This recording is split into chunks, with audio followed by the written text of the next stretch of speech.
you know that ideally the constitution says that you are innocent until so as of where we stand, what do they want? Kwa Mombasa County ilipoteza ngapi?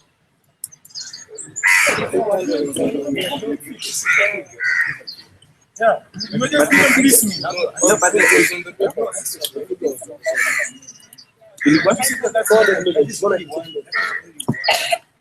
on collection, on collection of the revenue, county revenue, collection. Budget 400 million. That's only on collection of county revenue. It's just that Only collection. that's all. It hasn't been spent. Just like irrespective of that, it's much more. It's up to this one. If there was a way you can compare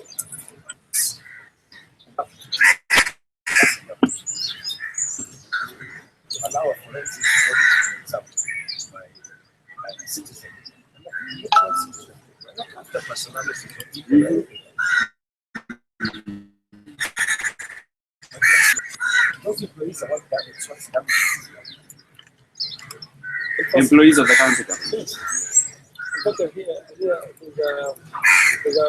think one of the directors of a audit firm in Nairobi who hails from Mombasa. They are ready to do a fresh audit for free. It costs like 10 million, but they are ready to do it for free. I spoke to the senator yesterday, and it's supposed to come here. Right? Kaloma. Okay, one of the big things that we have is the big about what's happening in Mombasa County is one of the counties that don't have feedings. Mombasa County is one of the counties in the country that collects a lot of cash, which has its own internal revenue. It's one of the biggest. I think compared to Nairobi, I think it's not of Nairobi. Yeah, I think Mombasa is but the problem that you're having is that you really don't have system. Okay, this is something that is not unique to Mombasa. But one thing that is so unique about Mombasa is the branding nature which is connected. You know, like one box of 24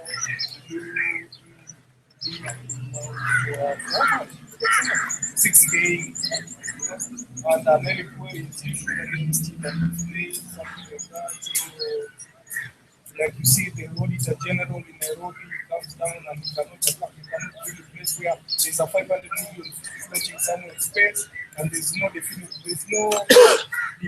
definite explanation as to where the money is going. And the funny thing is that nobody's going to be held accountable about it. And it's just quite people like that. Now, But who should be holding the government accountable? Okay, the funny thing is this thing was actually brought to the fore by politicians. I see. But then the problem was that now instead of people concentrating on the issue, that's becoming a personal attack. One spectrum, one end of the political spectrum accusing the other end of the political spectrum. And then we're losing sight of what is really happening, which is how these public funds are being spent. But then again, Mombasa as a county, Mombasa as a town, Mombasa as a community, don't really have a place whereby the residents themselves can engage the people in power. So either people are just too busy looking for their daily guardians from a wiki, or people are just too afraid to engage the government because they don't have concerns. No, I think people are afraid. People are afraid. Yes, there are some loans that people can't mention. They're afraid. Like when the event of the 7th. How about the loans era? You can't even call. You think you're in the loo, you're coughing on your own, people don't want to see a sharp one. So there's that air of fear. Yeah. I think they are feeling that the people's representatives are supposed to keep check on the government. But I don't think the main issue is if this money is being embezzled, we have a plan of how we want it to be spent, even if it is going to be returned. If maybe the 496 million had not been taken, what would we have wanted for it to be?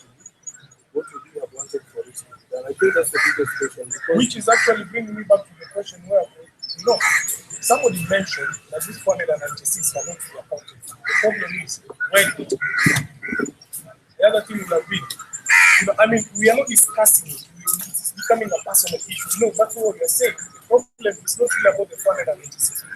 The problem is we are not debating that issue of the money. We are debating who said what. But but that works to the advantage of the politicians. Yeah, not to the Isn't it? electorate, not to the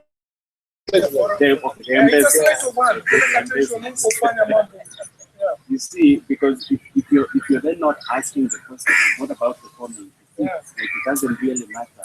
Especially, I mean, it's not about the personality. The question is asked, which is okay. So we collected 496 million. Quote unquote. What was the plan for that money?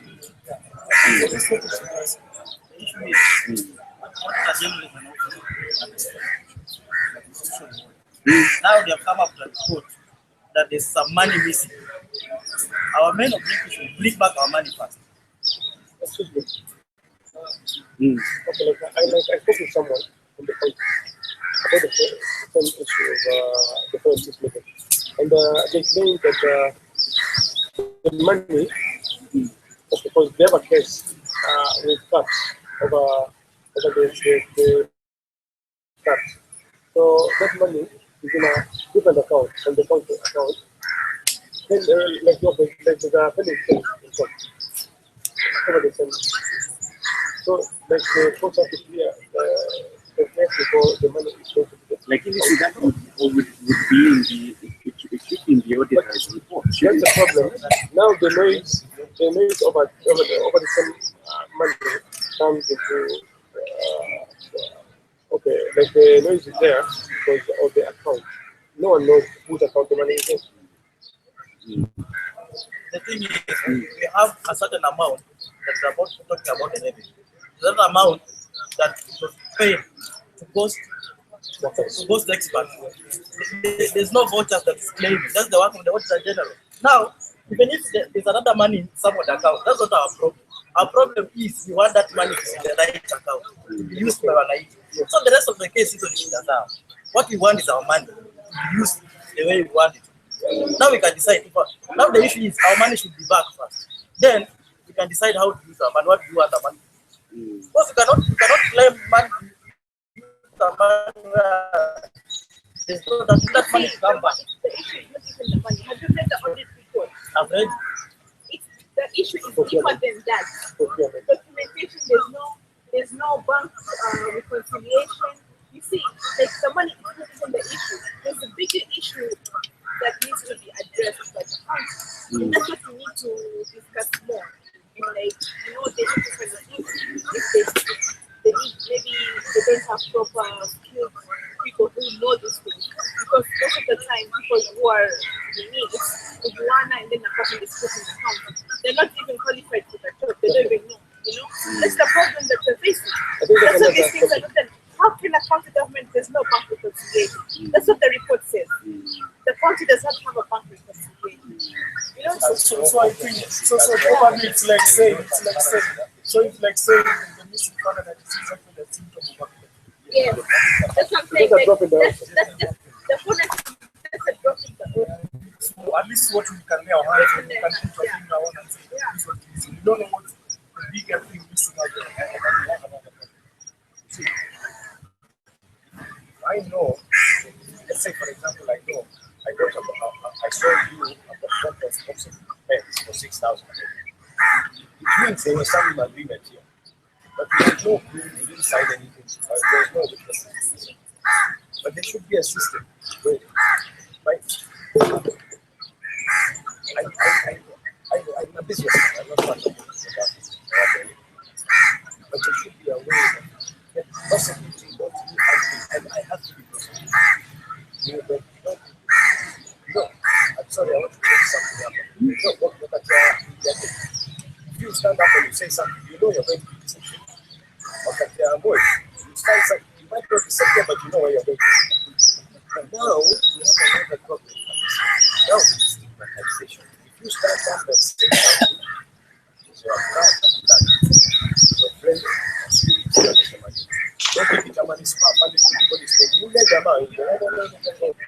so what is happening to this community?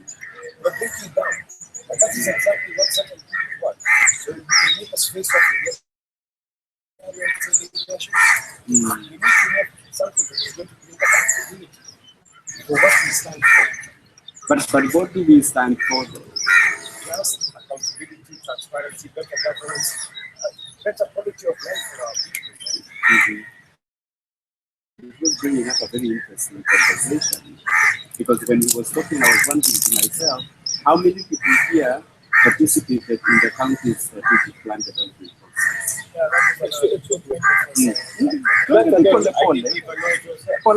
It's there, okay, but you know, it's like a social match. Nini? Your process, your strategic plan. Yeah, you go there, you find people like they shout you down. You get it. But you're being heckled for what? Okay, with the time, the Chamber of Commerce had a problem with the contract. The Chamber, I think, wanted that something to be done over. There was a problem between the council and the Chamber. But the Chamber had to confuse the government. Because I think the budget, the government. But you see, the point that I'm trying to,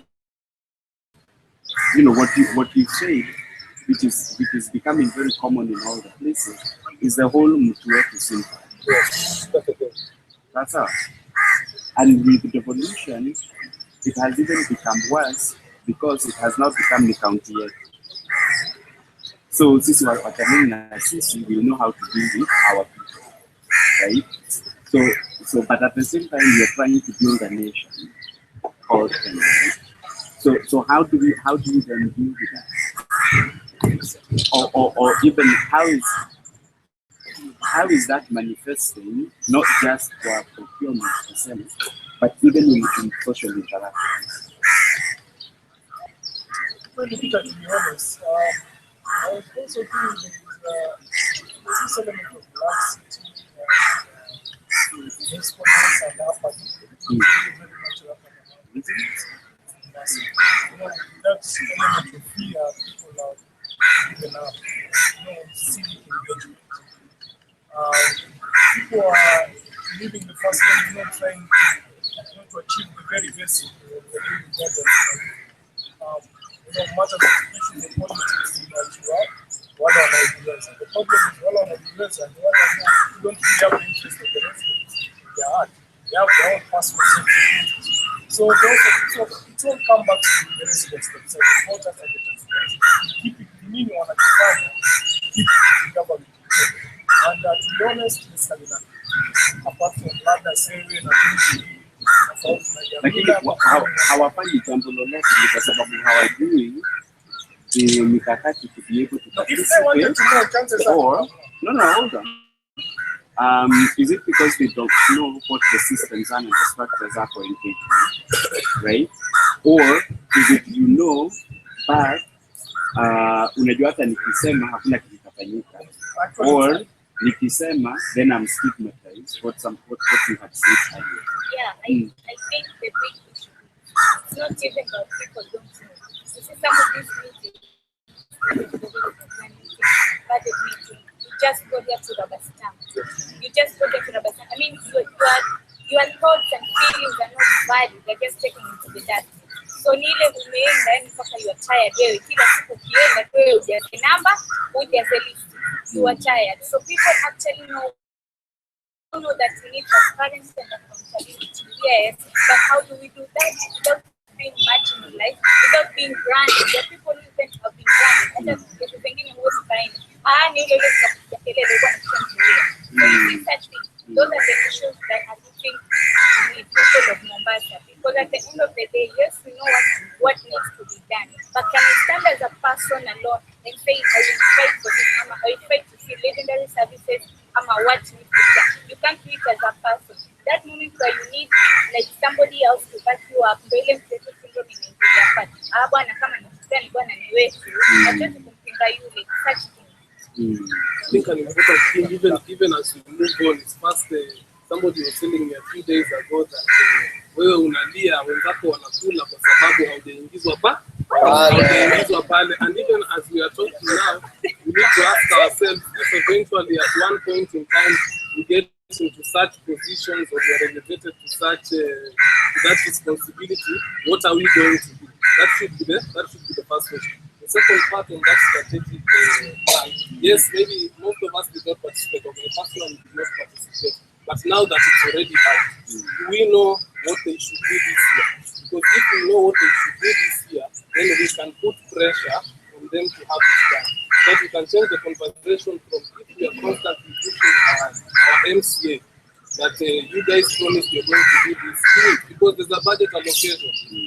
There's a comedian on Churchill who once put up a joke and said that people have sat down there and said they should build a road. Maybe in Maskani, they've allocated a few billions for that road, but people in Maskani do not know that a road should be built there. So the procurement guy or the guy who is responsible seated somewhere knows that these people don't know. So even as we are seated here, we don't know what hospitals are to be built. We don't know what CT centers are to come up. So how can we put pressure on that? So I think an important aspect even after this conversation is what should happen is we should get a copy of that. Then from there we can put pressure.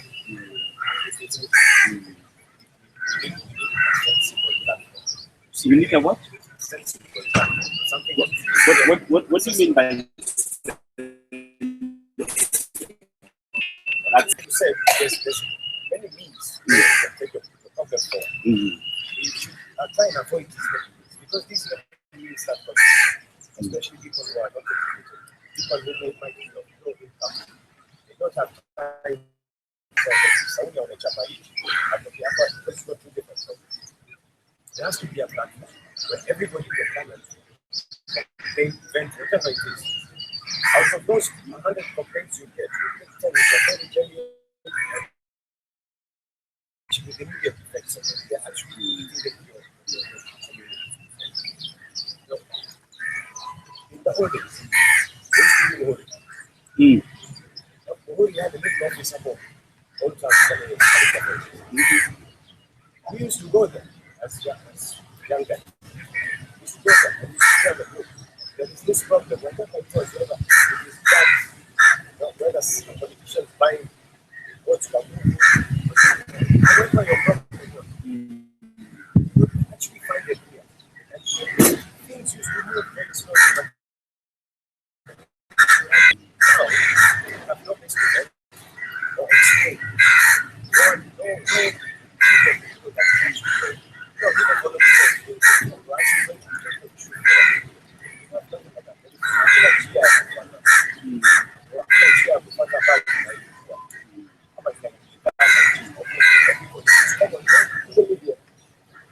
Social media, but I mean the thing is, so social media and actually the way that we are using social media and the way that we encourage using social media might be the only way, might be the one way of putting pressure on specific things. The thing is, social media is not in the constitution. Right? So what is, so we also have to educate ourselves. And I like what you said in terms of saying, do we know what is in the integrated plan? Right? And is it time that we actually started learning? Hold on. We started learning what is in the integrated plan, so that then we know what we are holding people accountable to or accountable for. Right? Like that's one way. Then once you know that, then what you're bringing up is then saying that we need to find a way to, we need to know the means and the tools, the means, the instruments that are available to us that we can then wakilisha whatever it is that we need to wakilisha. So then those are two spaces that we need to start thinking about and what we can do from a citizen's perspective. To act. Actually, what she said, I remember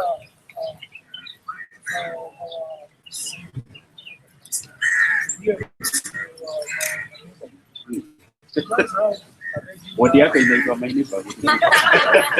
my neighbor, he just hold a regular, like a Kashmiri town hall, community town hall. But then again, it still brings up the issue. That sense of despondency, apathy, people don't have the time for things like that. So, yeah, so it still brings us back to the question of even if these people say,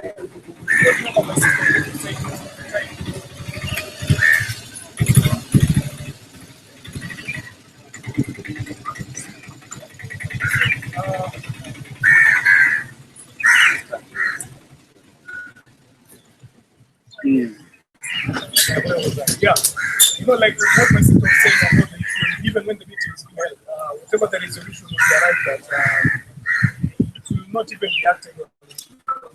Whatever it is that the MCA will do is something that has already been understaffed. But then again, the issue here happened and responded. I mean, we also need to be honest with ourselves and also bear culpability, a measure of culpability now in issues that affect this country. So now the question will be now, we need to find maybe a mechanism, forum, a way of how we can hold these people accountable, and whatever decision that the residents actually come up, something that can be actually implemented and followed up. Otherwise, it will just be a mere for effective citizen participation. I think one aspect that has been circulated in the government is the decentralized unit of the government that needs to be put in place so that we need to have an effective citizen participation. That's the unit from the sub-county, they want up to the village unit. Up to now, we don't have that unit. How do we start engaging for effective participation? If we don't have this decentralized unit that will give us an opportunity to air our views. These are good platforms that we need the constitution. First of all, is it there? And if it is not there, what are we going to do for this thing to come in place so that we have citizen participation to become effective? At the end of the day, the citizen participation that is undergoing to Mabata is one saying a rubber stamp citizen participation. It is not effective. Some of our views are not stipulated. We follow up this issue and just evaluating our views are in place under the citizen participation company. Like they just come, do things, part of the manual, and that is all. That's a rubber stamp participation. But we have this effective decentralized unit. Then our county now in another place, we not have a forum whereby on one basis about the development issue. We just go to the decentralized unit and ask our ward administrator or a village administrator, what is going on, what is not going on. That's true. But we don't have a decentralized unit to engage in citizen participation. How will we go far? First of all, how will we reach a particular county chief officer or a county executive committee to ask about this issue concerning development? Before we come back to the county integrated development plan, it's a thing that needs to be in place in this decentralized unit. It is there, but it needs to be there. Now, But are you saying that there are no water? now, it's almost we are coming to the end of the last 5 years and we don't have a single administration unit, a decentralized unit that we can engage our issues.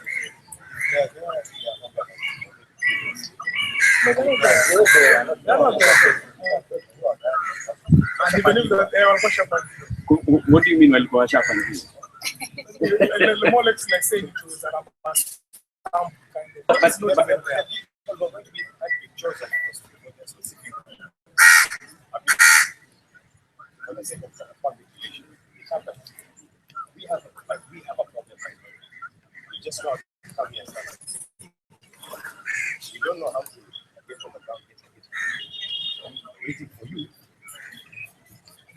So we can tell you and explain to you. Which I will not do. But you see, but then it still goes back to the question or to the issue that you were raising, the issue that we were talking about, where you're saying, so if you're not, so we have not participated in the integrated development planning process. We have not participated in the budget process. do not participate in the implementation of the budget. Right? So when things are happening, things are just happening. Sindio? Alafu mwishowe ujitajenga ndio huyo ameleta report. That's the point where we start making noise. Let me put it that way. Or we start testing, right? So we are trying to get on a path that has already been made. Yes. So for example, how many of us are knowledgeable of the Mombasa County budget for the financial year 2015? Yeah, but remember, the process of the budget development started in September of last year for this financial year. Okay. So that's the point where even our priorities need to be part of that budget process. You see what I mean? So that then by the time, exactly what you were saying, if we know that there's an ECB that's supposed to be put up, we can actually say it's in the budget. We know how much money is supposed to go into gender. We get, right? So like we in terms of being active citizens, we can. The biggest mistake that we do is to leave politics to politicians. Okay. And I think there's also a lot of leaders. But then if you're left to idle, because these leaders are our brothers and our sisters and our cousins, if you're left to be too idle, if no one is putting you in check, if no one is putting pressure on you, then that's when a lot of these winners can come in. So the same thing that we are also reiterating, that if you know that there's a primary school or something that is to be built, if you are constantly putting pressure from tomorrow, you are constantly reminding the representative, hey, there's a school to be built, hey, there's this, they will eventually see them succumb to the pressure. Nani? Lakini twaongea lakini we are not doing anything. Yes, and then Jamil. There's another issue in the leadership of the country must be sensitized in knowing that not all critics are the enemies. So most of them is most of the time good for the government. When someone criticizes you, they support you to improve on your performance. But I think in Mombasa it's different. It's the other way around. You criticize with a good intention, but in the office, the leaders and their supporters see you as an enemy. Some of them don't even talk to you. Why? Because you question. I think in Kenya in general we created that. We don't debate.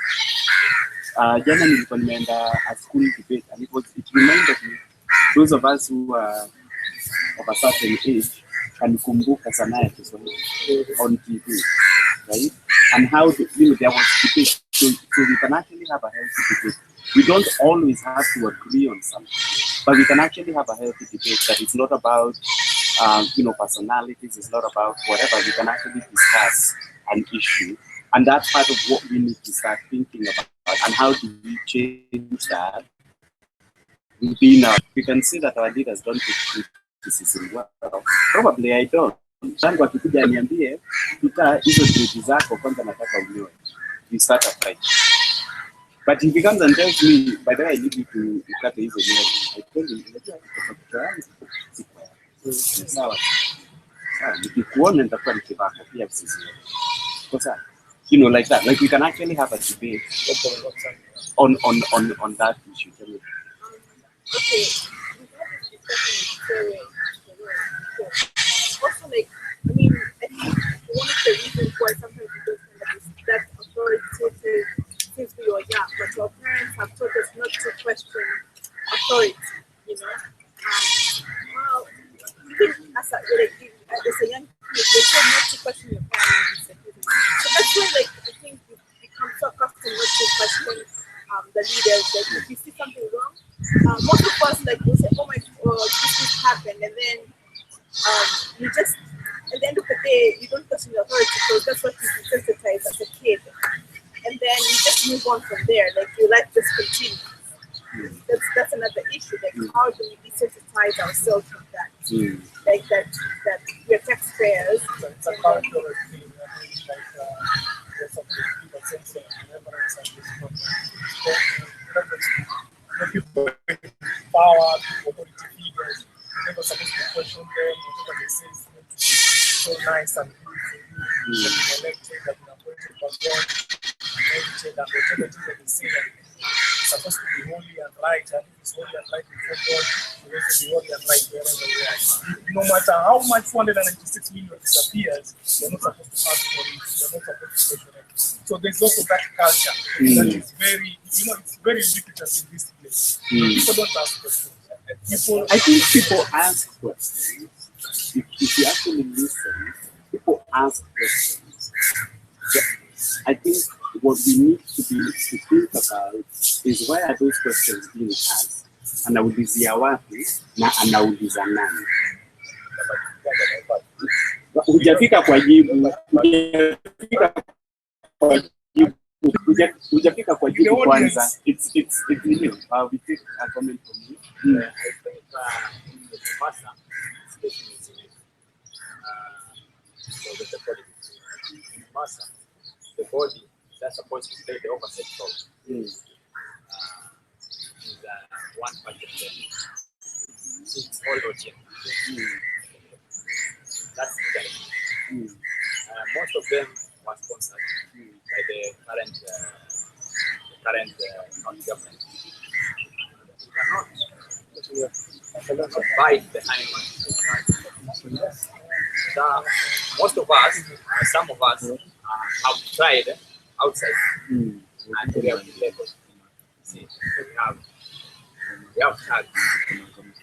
When you go to these public forums, public participation, whenever I just stand up and introduce my name, God William, say they have their people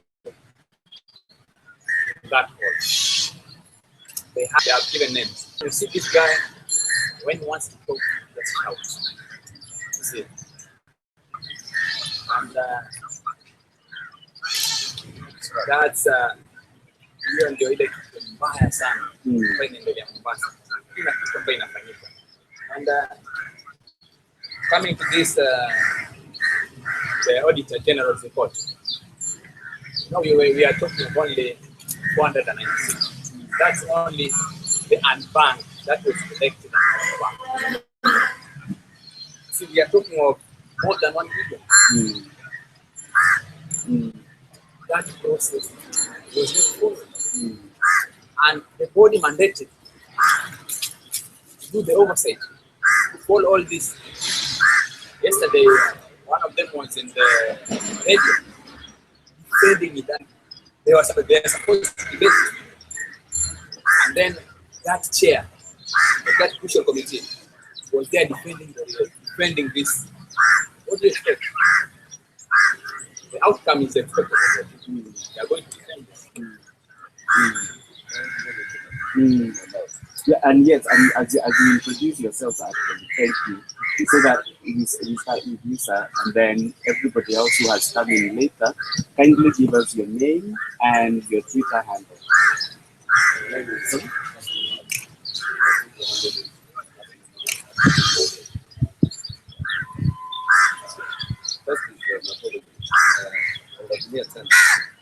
Somebody was communicating with the Twitter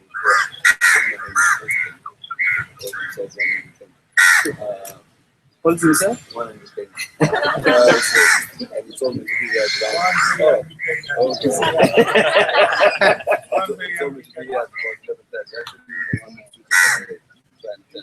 so I just decided to look at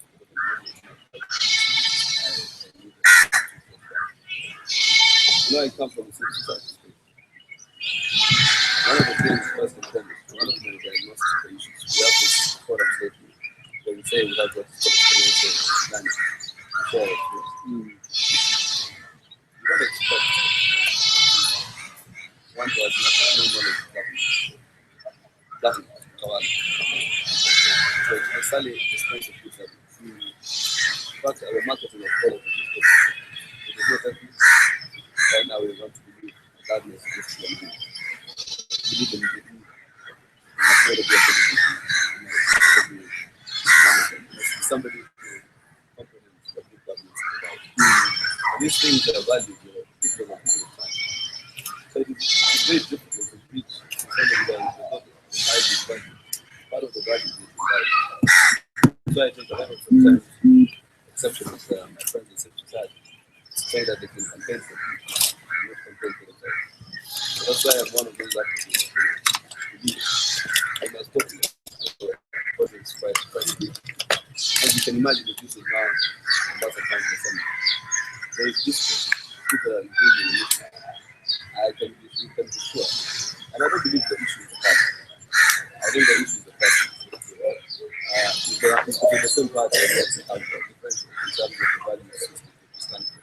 So I don't, of course, if you don't have that counter assembly inspection, the first value of compatibility, at least partially, then it becomes very difficult to impact on compatibility in the larger scale.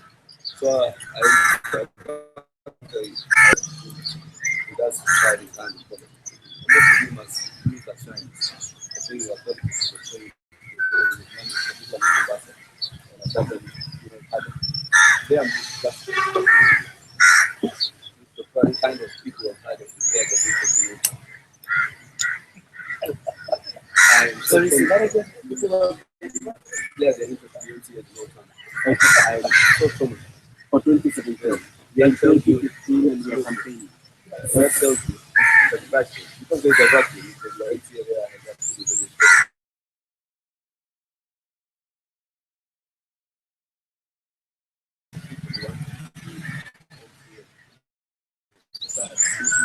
you get way close to it in any other country but Mombasa County. Secondly, let me just keep going. The government,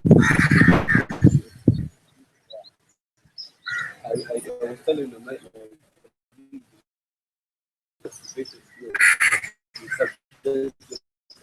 we get public education.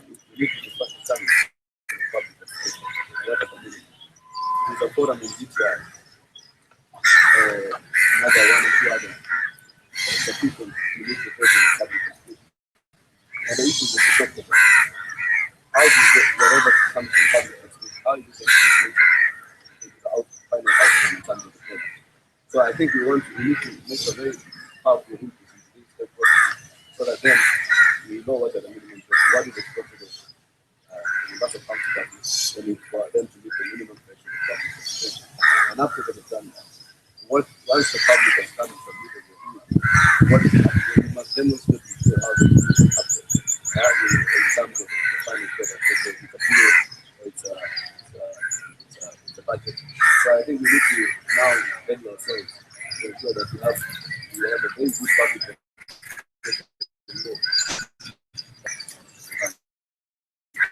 What we have, that's why we get the provincial administration structures of the government council to mobilize. I've seen what I call a very mobile job. We have a good partnership with the government. So every time I go to everyone, I listen to myself. It's like my boss has to say, it means that there's a way it means you're mobilized. You don't come whatever time you have. So it's really about classification of past projects and so I think we need to see how best like the practice is mobilized and the conduct of practice. We need going to a forum and share what is the letter of prayer because we do not go to the cabinet executive or the council executive. We go to nominate a chair from the mix. And then that chair now is the next. So we need to know how to manipulate the element of government itself, the influence of the outcome. I think we need to start thinking in terms of that way. But I am personally one of those extremely concerned about public education. And that's why the Senate wanted that thing called oversight fund. That oversight fund is very technical. You're only supposed to hire what I call budget officer and some kind of governance officer. You're supposed to break down the budget into very, or whatever bill that comes into a country into very low form for dissemination. Then you're supposed to forum where they can come in. that's why Mombasa is about meaning that whatever bill, whenever a budget comes, I have 2-3 technical questions. We'll break it down, read it from the kind of difference, and we are willing to collect reviews and feedback. So I think we need to still starting and understand how we can create the that responds to that gap. But I hope you're using civil society not in the current understanding of what civil society is, but more in terms of civic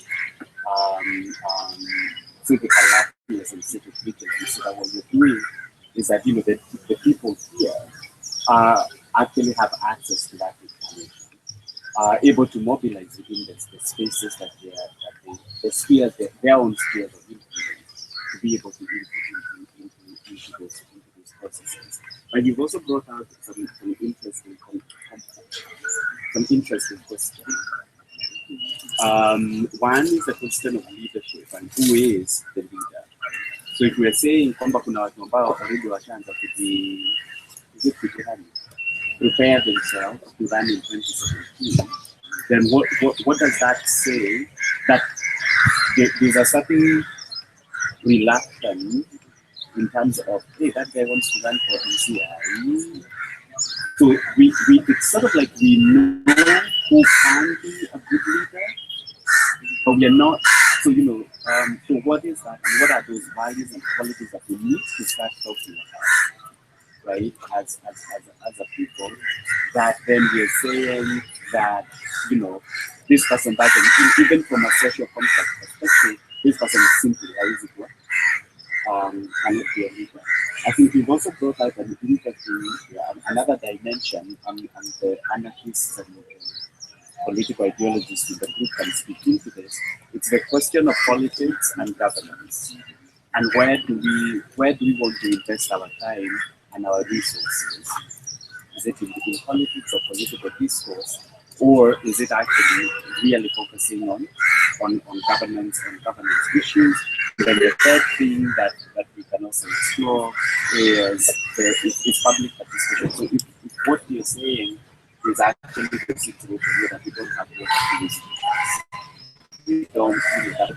Technically, we're saying that evolution, or the way that evolution was envisaged is going to work, is not working. From a grassroots perspective, not working. So we can actually then just sort of pick up those three issues and move forward. But I wanted to give a chance to the people who are coming a bit later to introduce themselves.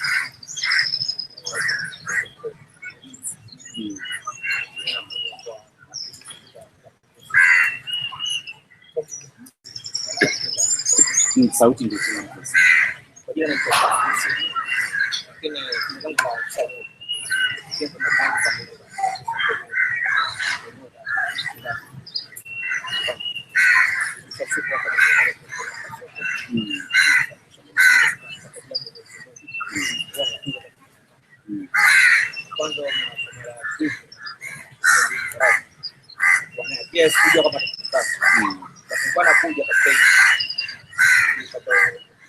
kwamba wote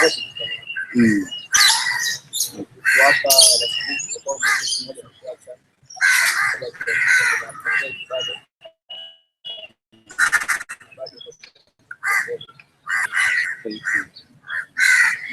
I want people to introduce themselves first. No, you already see your name. Behind, please.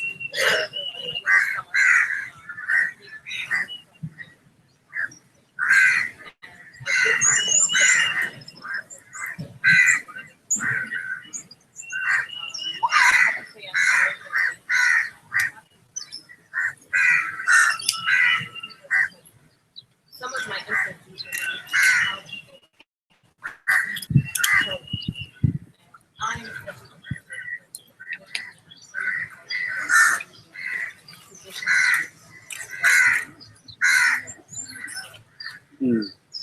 Thank you.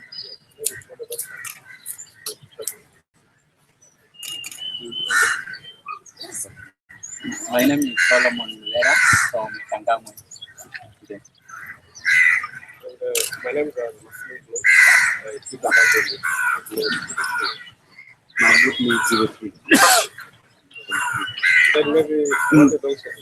So, let her introduce herself, then you can come back. I'm Shamin Juma. Teacher handle with Shamin Juma. Great. Anybody else have not introduced themselves?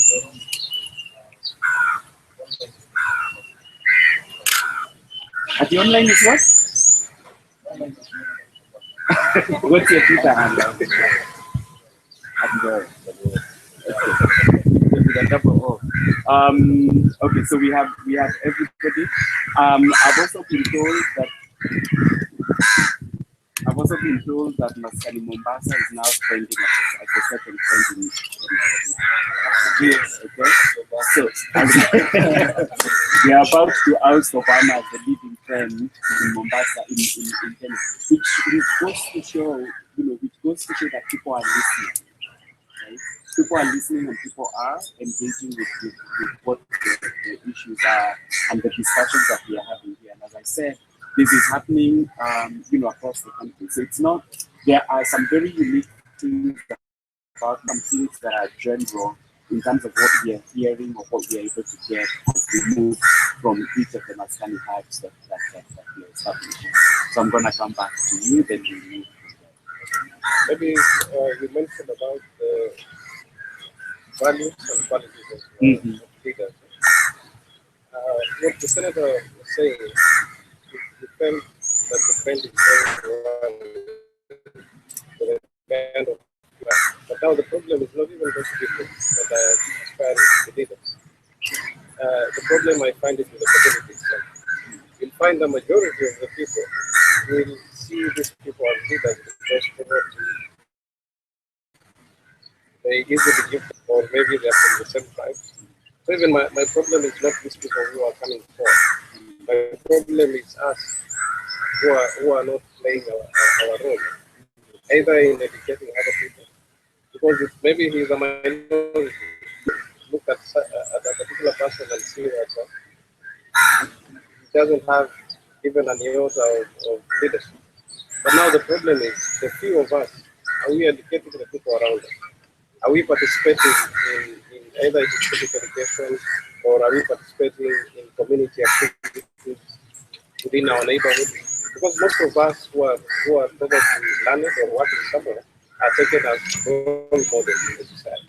But we live our own life. We never engage in the community, we never do anything. So we leave very few people to concentrate on this. But then maybe the other thing on public participation. I think the constitution, as people have been talking about the letter and spirit. So the problem is the spirit is not there. The goodwill is not there.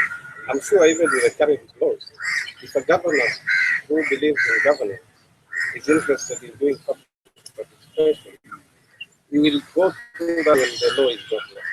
Even I think we had CDF laws even last year. So if you find somebody, there are no laws that were saying there must be some public participation. But if a leader believes in involving the community, he will get their inputs in good time and then incorporate it with whatever he wants to do. And now once you have a leader who believes in that, what he will do by now, they will be educating us. Like you mentioned, the budget making process started September last year. They will keep quiet. Because they will never let the public know that the process has started. The only thing they will do is a few days, they will give notice and other places, they say they are coming to meet. And then they will rubber stamp the whole process and disappear. So to me, the key is the goodwill from the leaders that were elected. Yeah, because but are we not ceding? Are we not giving them our power as citizens to the leader? Are we not then conflating or collapsing representational power with our actual power as citizens? If you see what I mean? Because what you're saying is nimepatia jukumu that you go and represent my interest in that house. Right? So then if I do that, then I sit back and say, he's a leader now, mimi nimekaa na ngoja unilete. Maybe just You to see respond, that- 1 minute response, because I understand the context in Mombasa. The people are really not interested. So even when you try go talk to people like Kodora, there might be lone people fighting there and they're saying the truth. But the majority of the people there will just say, will actually be criticizing it while he's risking his life for the sake of these people. But at times I feel the people are not interested. Maybe we need to go through more problems and tragedy. Then one day we will wake up. I think the people are interested, and I can give you an example. You're all here. That's interesting. That's actually interesting. So it's something actually to actually think about is what are the spaces, and are we, we've traditionally used specific mechanisms and structures for organizing. What are the different ways in which we can organize? You can have whatever, and then I think the problem starts with the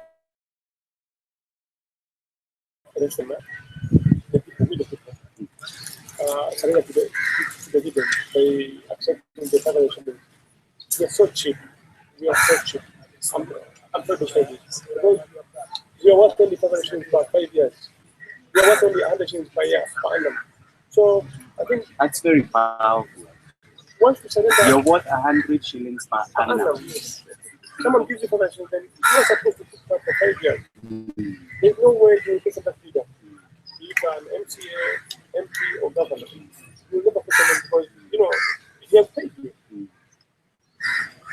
You're very cheap. There's no way you will question him about the lack of medicine in our country. I remember as a kid in Bamburi, whenever we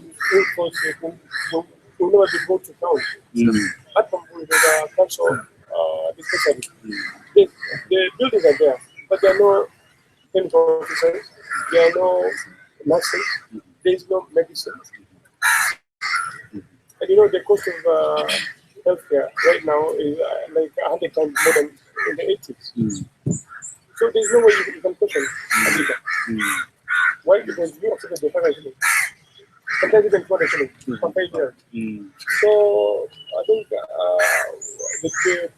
elections have to be sensitized on that. I think that the question becomes, are you worth 100 shillings per year?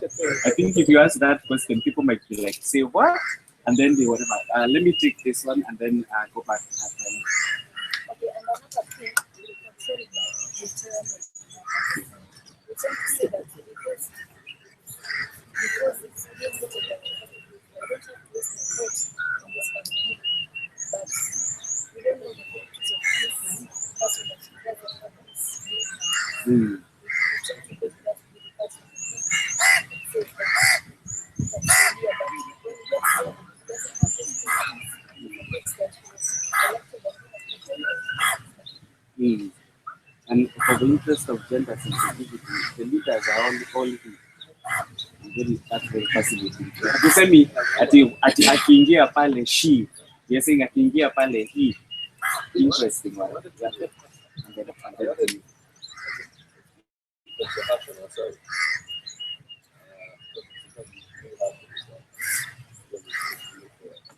Also, I want to also add, I was elected myself, very unconventional society.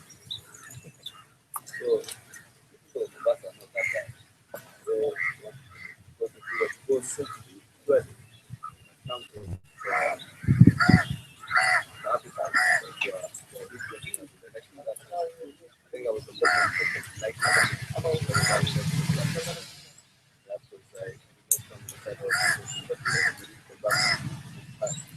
so I think the point is what we failed to do as a country, I like the word progressive. I want to keep myself like that's why I really was happy about that progressive thing. Progressive thing. I'm not been able to galvanize around the very various councils or various and if I think we galvanize around those issues, not been able to system. I remember I was when I was developing the organization of human beings. It's purely part of my work with when I went back to the asked them, at what point should I start doing anything? So I became a politician. There is that interface terms of moving the agenda forward. So I think what we need to do is that the supporters need to win the race. But there is that type of solution that we need to work together now in terms of that. And I'll tell you this, so don't be rude, I want to do politics. It's a very destabilizing you get to bed whatever the family is. It's a very difficult terrain to navigate. There are very few of your type in that terrain.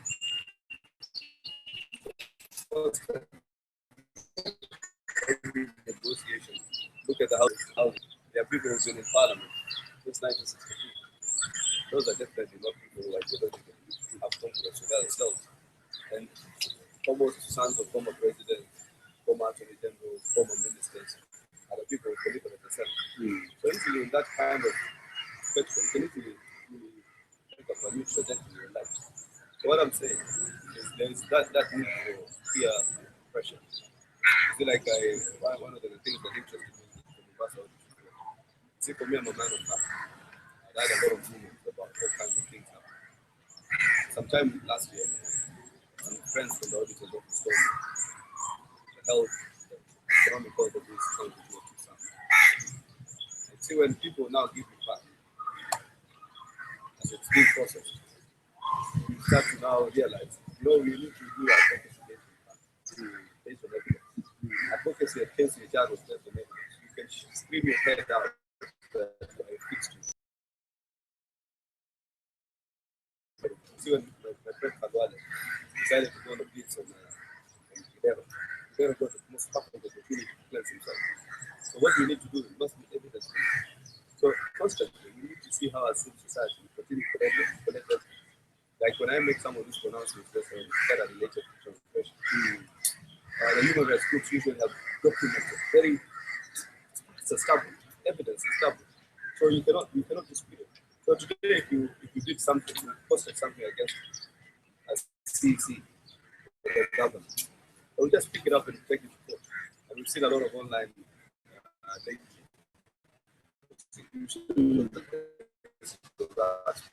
also becoming something saying that conspiracy. Because on the other side is the conspiracy of conspiracy. We need to have that conspiracy. But you can give me documentation. Somebody came to me once, literally crying, that it's been told to part with the flood to get an approval. I told him, give me that evidence. But he's unable to give me that evidence. So for as long as it is him, and it is here, we cannot substantiate it. So I'm asking that part of our engagement must be based.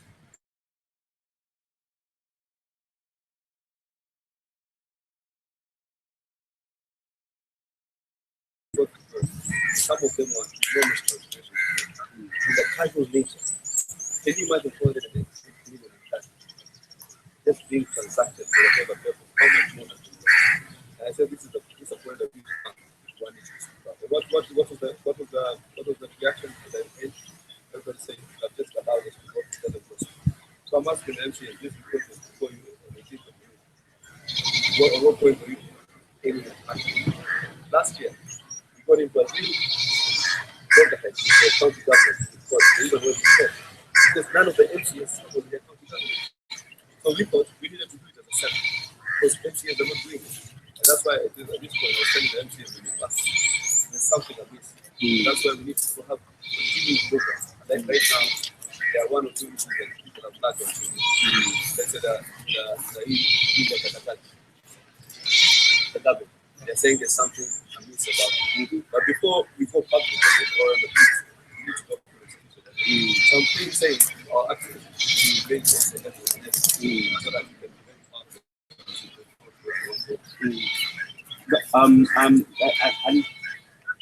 a piece of that conversation, we were having a piece of that conversation earlier, is that then beginning to ask ourselves, what are the tools and the instruments available for us to be able to do what has been suggested? The idea of conspiracy of accountability it might be an interesting way to start thinking about as we move forward. because then the whole concept of evidence and evidence collection or having evidence, because that gives you leverage on the negotiation, right? For as long as we're not collecting, for as long as we're not documenting, for as long as we don't have evidence that we're receiving, it's just things that are in the air. It becomes very difficult to hold people to account.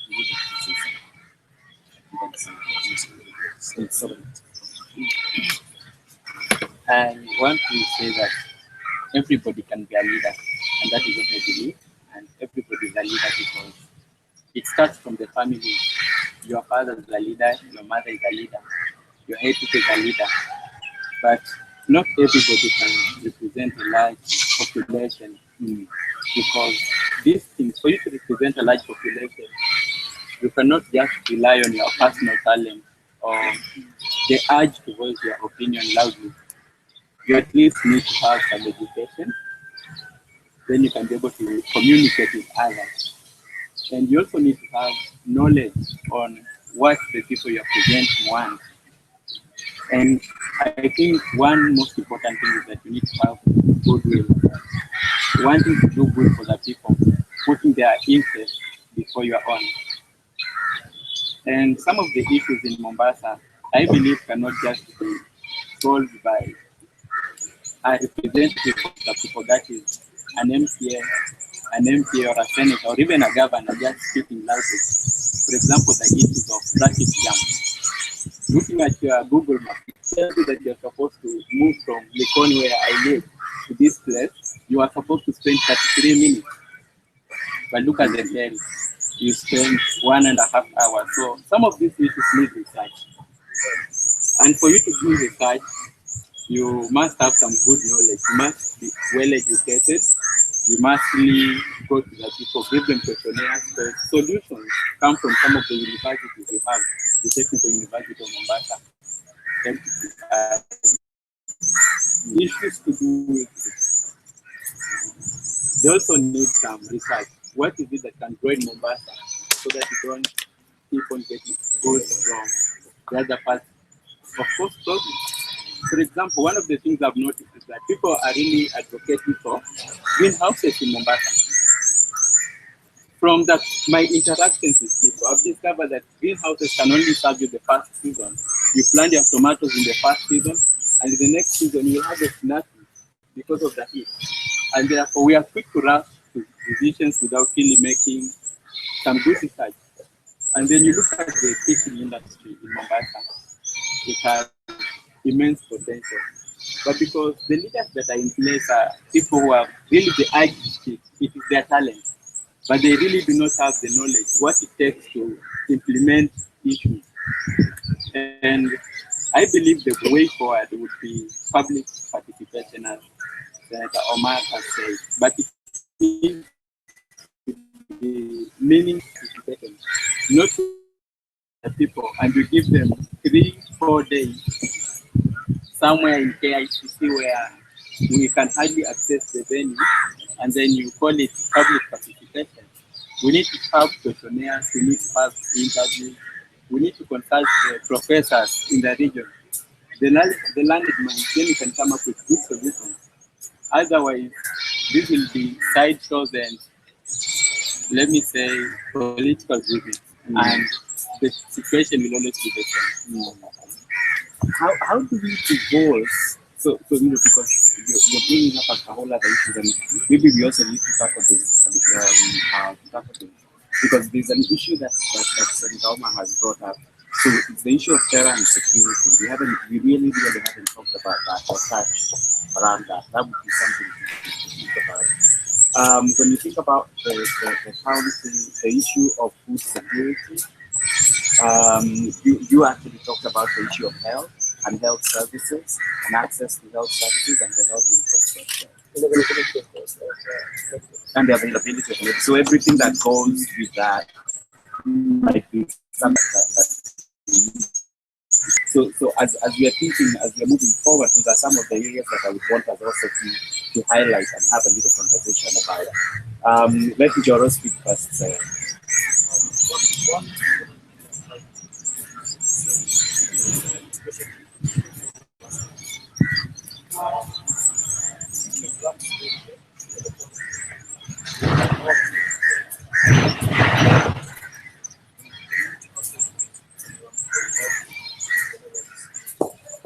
something that is even if you don't have all the information, you can hold it. And you don't have the right to that information. Yeah. But bring them to ask friends, get these conversations going. Because what I've discovered is also there's a lot of pressure by the country government. Some of these things so you actually do something in social media and you do what comes alive for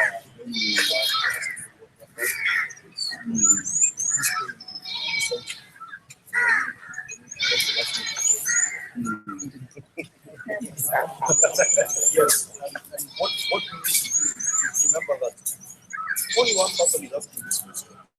It's very easy for the counter person for them to ask. It's very easy for them to just pedestals that are very much. So, you know, but if we all come around this make our voices happen, it becomes one voice. Doesn't become one. You don't have to be just right now. It's one voice. You have to here and there, but you don't have one voice. And what I'd like to say is maybe for now, moving forward, we have one common hashtag that we use to raise numbers. One. So that if you have anything that is bugging you about that track is full and the government or anything else, because the county government will not be the one to come and tell us, hey, this is what you need to address. Up to us to set that. And we can say, now onwards, anything about Mombasa government, then we address it. That means the senator can go look at the hashtag and see what he's talking about. Governor can look at it, the MCA can look at it. And then it becomes one voice. To remove the personality out of it. Then that puts it the focus. Because right now, look at the response to the audit. No one has tried to address the issue. What did they do? Policymakers, they will talk about unity. And then even more hilarious was the MPs saying money has not been lost, yet they don't come to the auditor's office. They don't need the audit. They're not qualified accountants or auditors. And just like that we completely lost and we will never have it happen. So I think moving from players who are using one voice to amplify the Yeah, seven minutes. Okay. Listen to what you are saying. What I can distinguish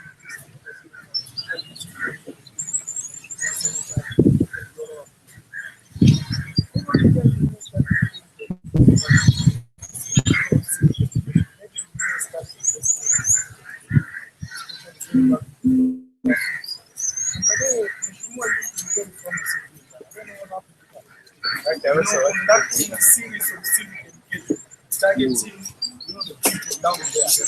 But it's time we may start thinking how we can invest on that. Educate people on what they should expect from the people that are elected. We should educate people on what county government is, what national government is, so that ile barabara ya mtaani yaliyoandikwa sio tunaenda kufikia gavana, probably ni ya government or probably hospitali kwa see a national government account, so that people know what it is that they should be expecting. Probably 10 other expectations. And at the same time, in civic education, people also will be talk about personal and then start crying county government. I find it see county government you go up that kind of a thing. So probably we may start doing a education, so that you start with the man, or the woman in the village, or the girl in the village, and then get the man that is mama. What is it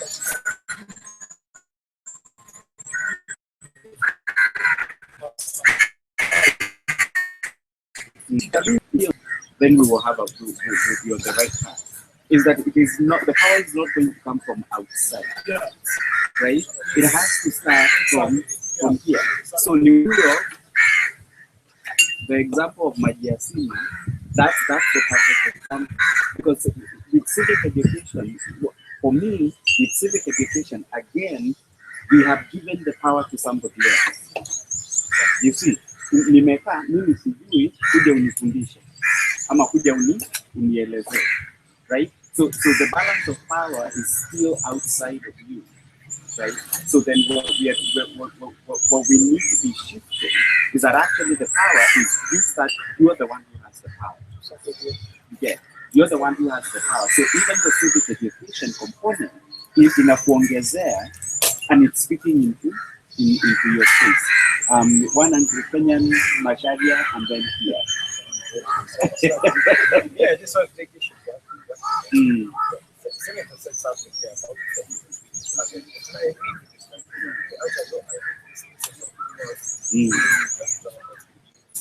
But as far as evidence is concerned, evidence is evidence.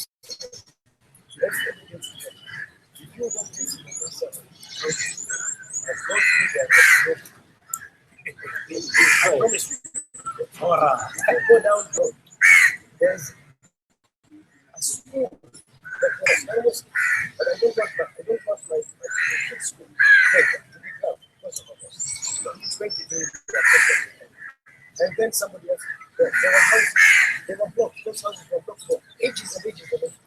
Then someone one day, and I said, came back. And then suddenly, the same people. Senator, what happened in the day when you would walk into the bus and yourself and you get back to something? But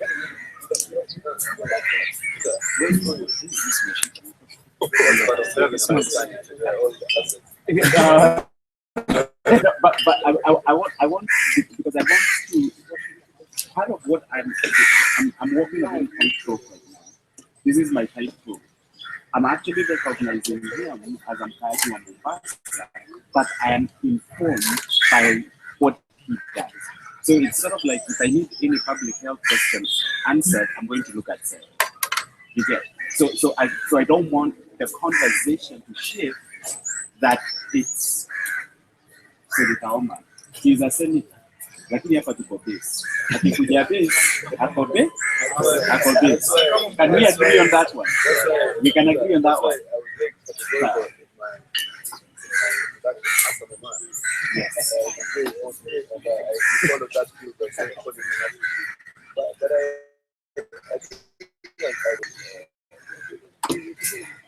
sometimes part of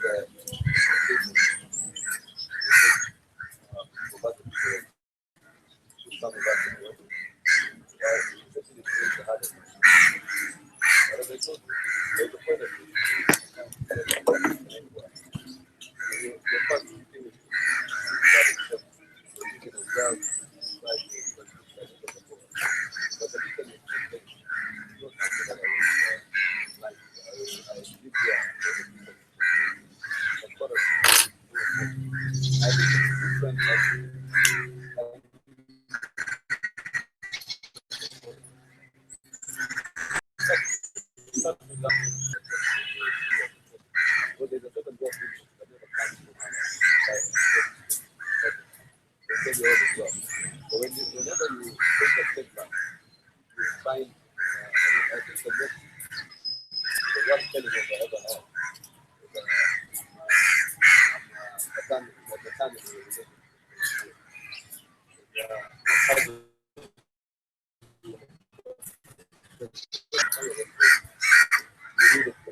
But as you say,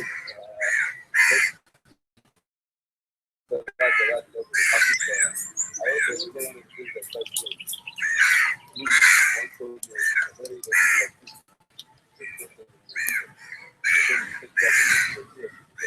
so, those are the accountability. So, trust me, if I go to policy, you'll see that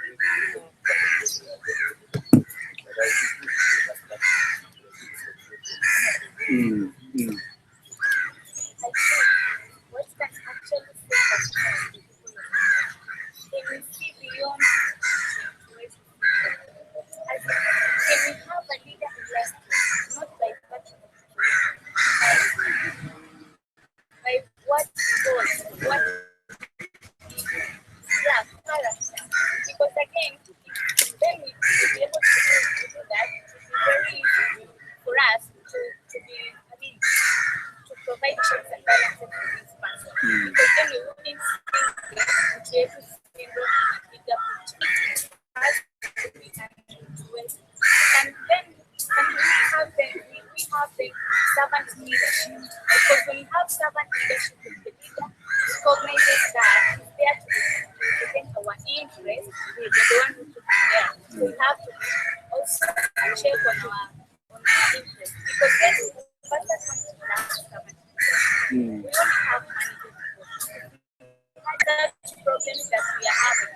Let the leaders not make it kama ambaye chini alafu wao wako huko mawinguni. No, you can't reach them. You can't stop. Manake ukiongea utaonekana wewe ni baka, you will be labeled. At the end of the day, nobody is perfect. We all know that God is perfect. Ningekuwa kama wanatake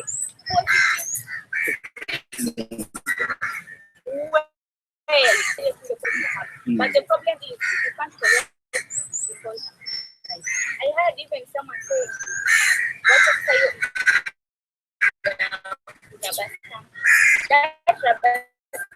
if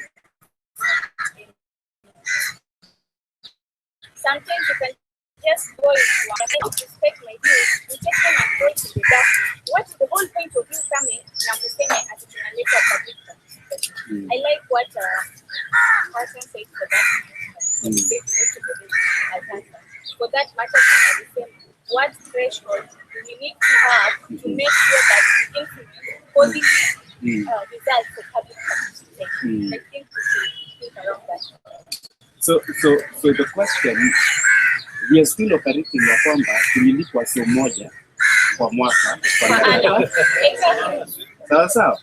Kwa hivyo ukikanyagwa, ukienda mkutano huwezi ongea, ukiongea inatupa kwa takataka. You sold your soul for 500 bob for 5 years. That example bado inanipera.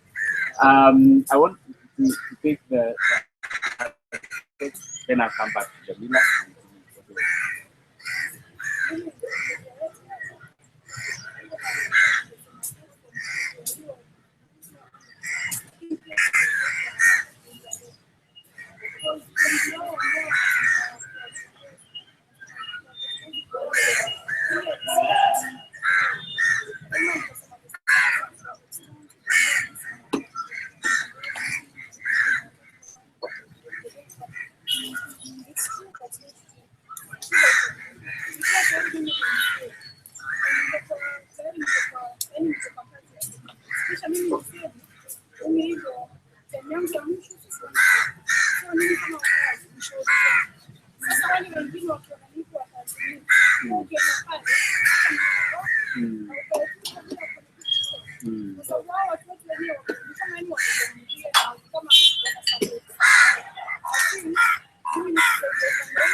Mm.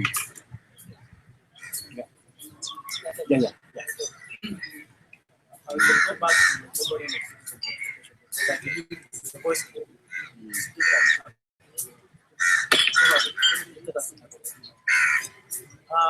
as I mentioned about the public participation, I know we have the public participation bill. We have undergone all the process that say that we participate in budget management, we participate in county budget plan. We did that long time ago, and we have seen the effective of this public participation. That's what we say. And the law has already given the direction that we need to have public participation. We put all our inputs concerning evaluation of public participation as being account. All our inputs are based on things that we reach wananchi benefit, the effective of public participation. And that bill, the governor refused to accept. The real issue is that, okay, even though I don't have a factual evidence, but I can have a human evidence that was based on some person so that this thing is in favor of wananchi, that the current thing, it won't work. That's the evidence is there. So, what I'm saying is, where, and particularly, we had a certain public participation budget, and I told my friend I won't participate in the 2016-2017 financial year. Because how can a governor come and control the budget process and come? Just who came here and control a certain process. I don't know who president and control it. Now, we have a very malicious public team that can improve that. No, we cannot all be effective, but if a law is there, it can give us guidance. Are you saying that there is a bill that went through a whole process that has not been accepted? And then what we have is that we have now another process of a bill similar to that. Correctly? Have a public get a lot of people. We refused. In fact, the was limited. We organized our own public participation as citizens so that we can have enough time to discuss about the bill and public. The comment that was at the bill before that was the chair. The issue is valid. And we're going to get the feedback from the chair.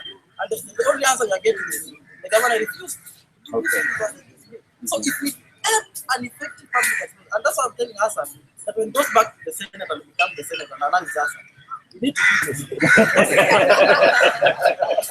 What he needs to do is, let me come up with a bill that will control all the bills in the entire country. Just have a clear guidelines. Create a bill that will provide a clear guidelines.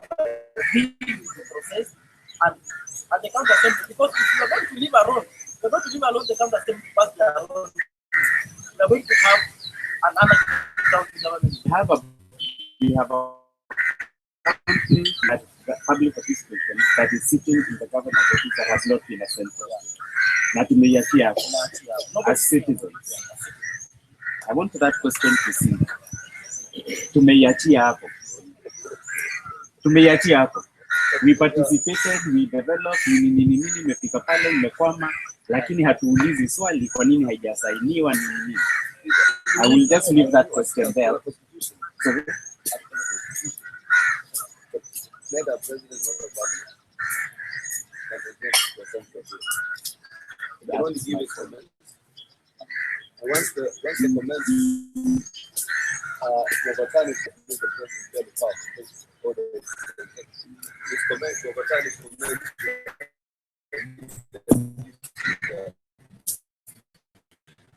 So after the lapse of a second period, so as far as we are concerned, if that public participation does not reach the person, then it is wrong. Yeah, so all you need to do is to go now maybe to petition the government printers to publish that bill. Number one. Number two, what we decided as Parliament general for the next assembly is that all these pieces of legislation is public participation. So we wanted to make like a mother that sets the legislation. So this would be a mother that now we think of vote. This law is included when you vote. And then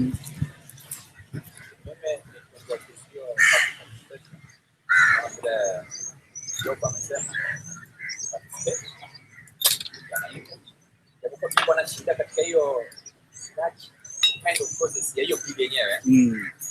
Ili tukamane kitu, lakini tulikuwa tukiwa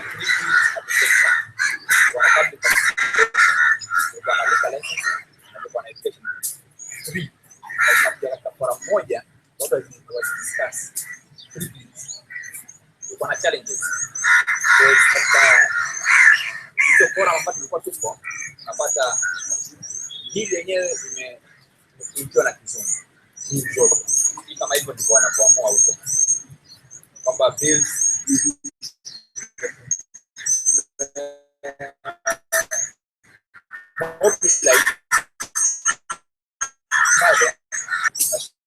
ile mama wa Mbomba wanajua the language ambayo imetumwa pale hata sisi wengine ambao kidogo tulienda zile zinachanganya, and you expect yule ambaye yule mama ambaye amekuja kule yule mzee ambaye pale ile kitu tunaona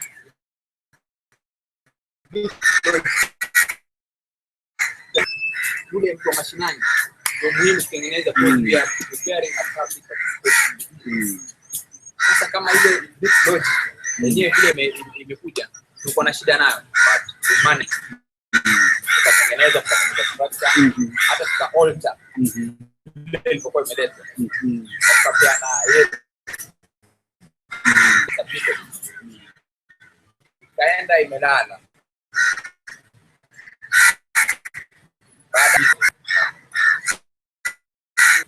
Hata sisi tuko na group very happy very happy kuweka ndio na MCA wenyewe tofautiana wengine hata kama tukotaka au kama bado iko sasa hiyo ndio shida basi katika Mombasa, lakini kitu namsikia sana kusema kwamba mimi kama ile mambo kidogo ambayo naelewa ni kama alikuwa kutokea pale maana gavana alikata kusign. Wengine ingerudishwa kwenye county assembly na wairudishe tena hivyo hivyo ikataa kusaidia na inakwaloa. Akienda zaidi hapo. Lakini hiyo ndio muhimu sana maana hata kama tunaanza hapa sote but hiyo ndio ambapo inatusaidia katika public oversight. Kama pande ile mwingine wamelala ile ni right maana kile ni law nyingine kama vile inaonekana kwamba tutakana kweli wengi hatujui majukumu ya hao hatujui kabisa. Hata Hassan amekuwa kichapwa akiwa yuko na ile identity nyingine mahali sasa tulimchapa hapa kwamba kuna vitu fulani. Sasa ni kwamba watu wengi hawajui majukumu, ndio maana tunaona ile hiyo mambo ya 100 mambo ya 100 inaleta shida, kwa sababu mimi wakati napobai unani clear responsibility zote.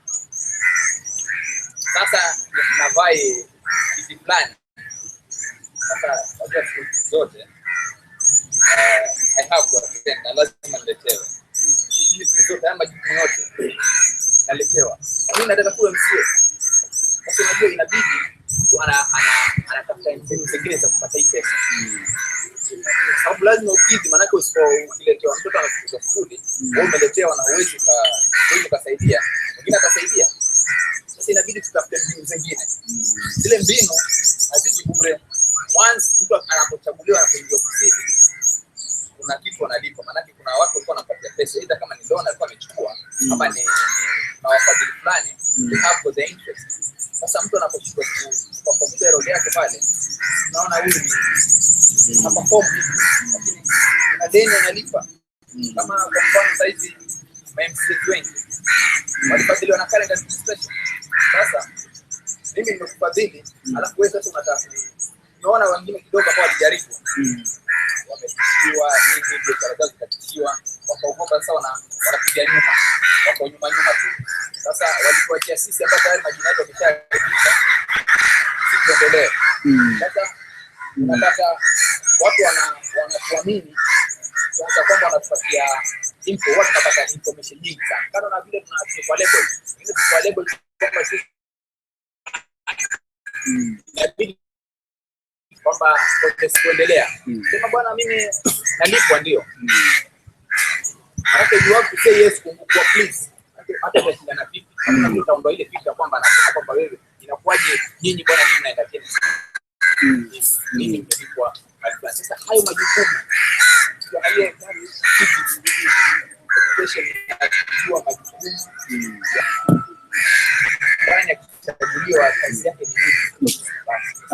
So there are a couple of things that we have brought up. So the first one, ambayo ni kazi kwenu, is where is the public participation? Mimi nasema tu kazi kwa sawa. That's the first thing. The other thing that you have said, which relates to something that Zero had said, is the idea of a one voice. Because one of the things that keeps coming up is the whole idea of suppression, intimidation, stigmatization. If you speak up, if and when you speak up. So how do we actually begin to deal with that? And I think that what Joro was saying is that when it moves from being one person to being one voice, a united voice, then that's something to think about. I think the issue that you're bringing up in terms of the question of how do I contribute to corruption, or how do I contribute to my leader, to my the question that we all need to ask ourselves, right? Because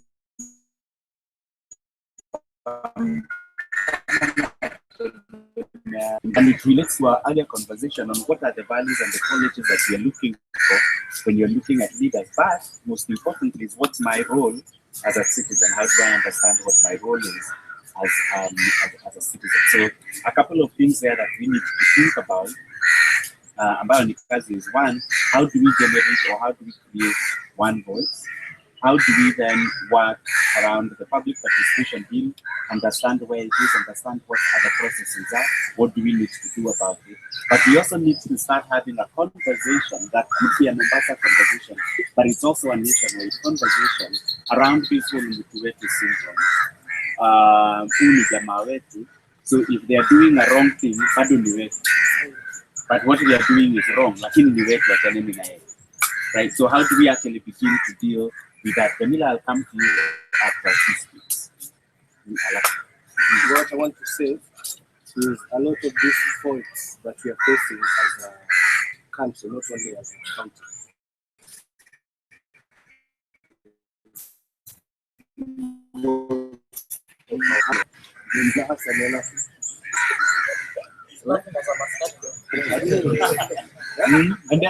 Kwa sababu hata tukisema hivi public forum za budget zinatengenezwa na nini, wakati zinatengenezwa kuna hiyo function inaendelea. There's a point where mnaambiwa choose one or two people ambao watafollow up hiyo kitu ile kwa propose, be it roads, be it schools, be it what.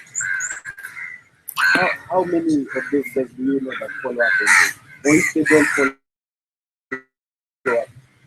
Second is, I've not read the constitution right, but I think there is something that's saying in a ward, there are four people who are supposed to be chosen in a ward.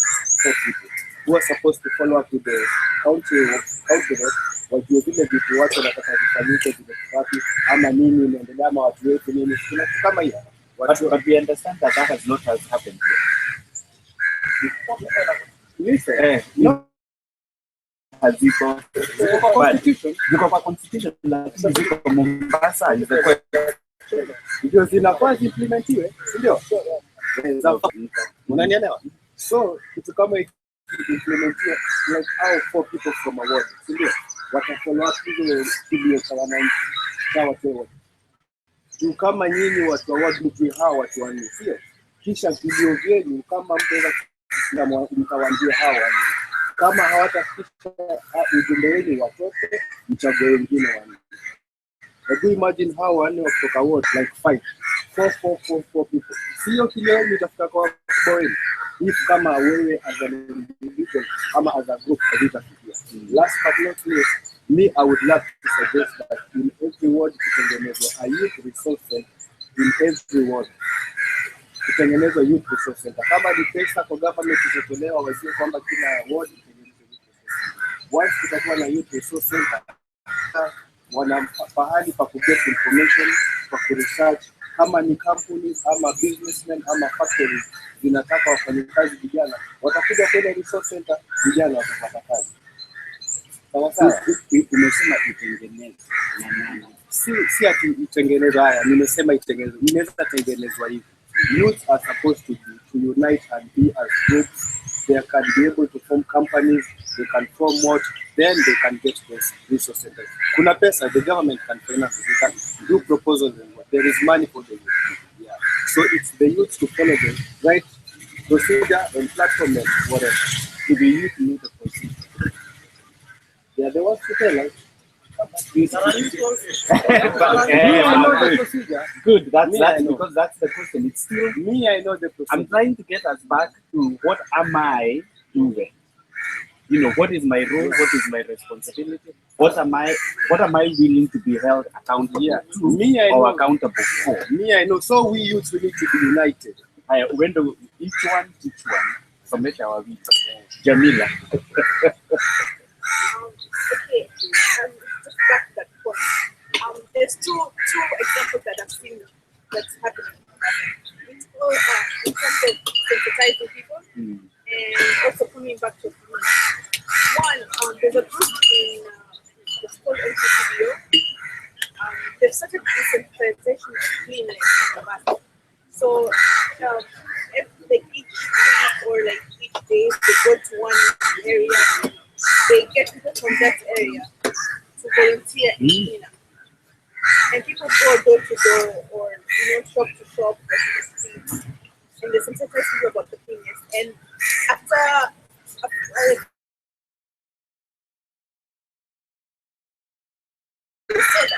now they provide the bags, they provide things for the cleanliness. They have the once a month cleanliness at like Pirates or like the street.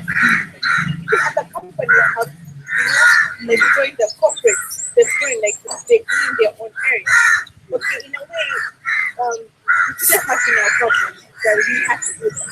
But sometimes when you're tired of something, you end up doing it.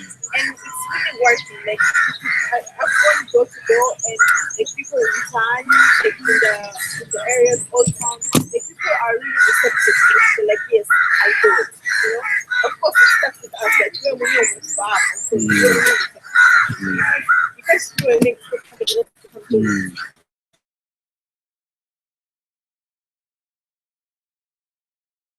the parents who are hiding the kids. Like the kids do something, they steal, and then they run home and the parents hide them. Now people are all sounding like nothing enough. Like people are naming kids. They're naming kids Who are like the thugs, the Okay. kids who are causing terror in the cities, in all kind of especially the Pony, Tuesday, all those areas.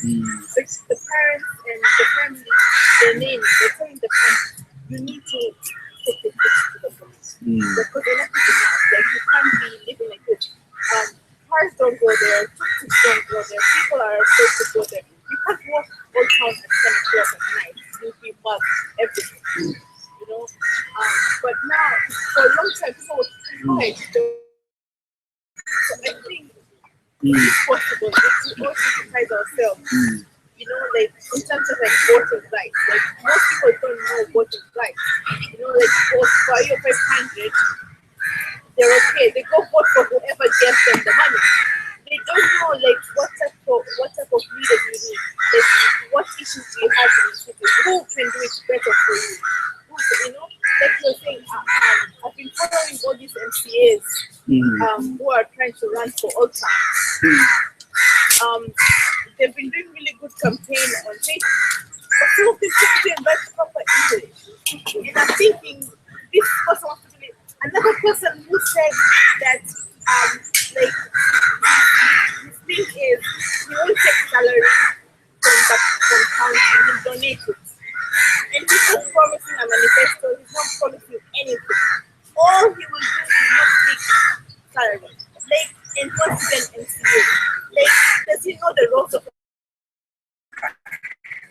are the people aware of what the MCA should do? Will people vote for him? You know? And things like that. So to do not to go and sensitizing people, voting right, it is possible. Make it. Oh yeah. Thank you. Yeah.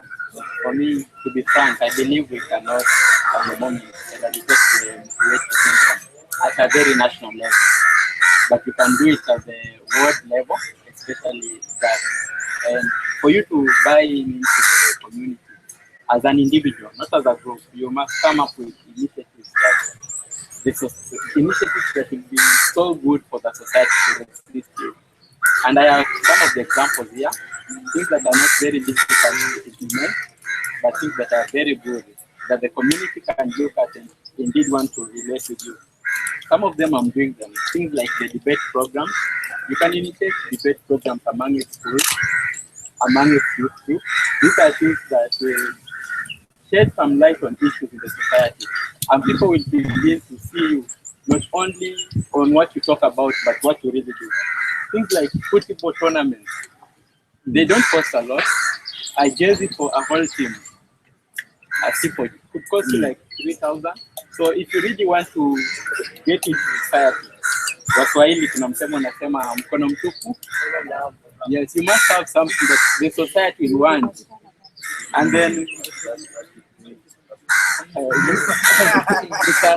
I was thinking it can be used in a different way. It can be spun, but it's okay. This is a wise saying from our people. And then we also have some things that are, in fact, they don't cost any money.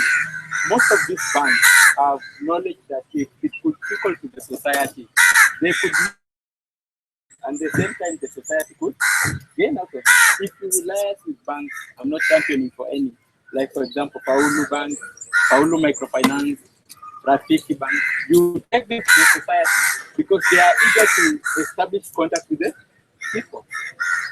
And when they are trying to campaign for their ideas, the community will begin to know that yes, here is where we can get loan facilities. And they'll begin to identify you as a leader. If you're a musician, you bring some tournaments to the society. Do it for free. Then the society can buy into you. But if you just keep on talking ideas and there's nothing new that you're presenting, then the motivation syndrome can never end.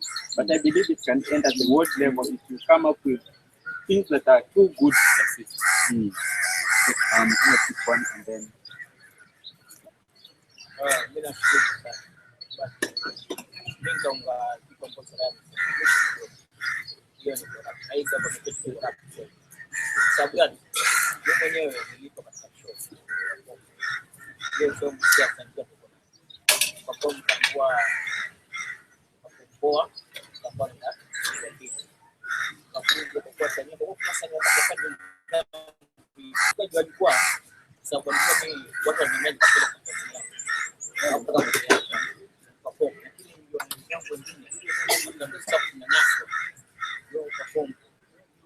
baadaye nikiangalia hiyo makazi gani na tunaambiwa baadaye umetumia milioni 20.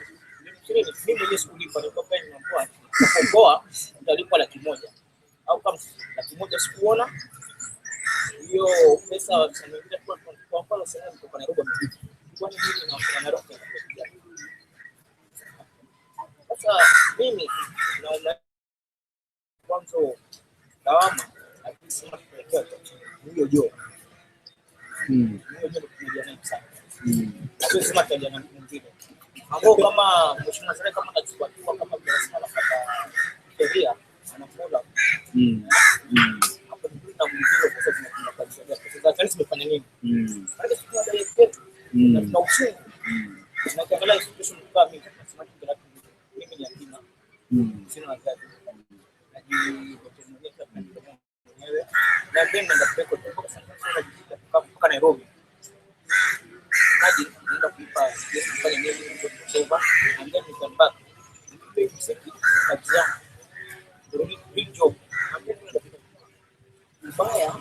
leo nyuma yangu anakula mgongo wangu na kusema amelipa msanii milioni 20.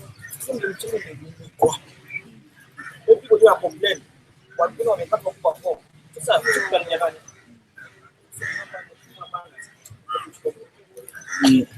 Na mimi mwenyewe nitakuwa basi na mimi mwenyewe nitakuwa katika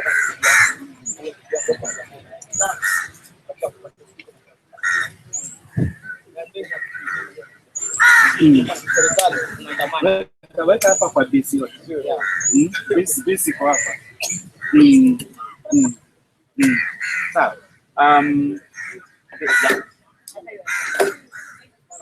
You will have to project your voice a little. Yeah.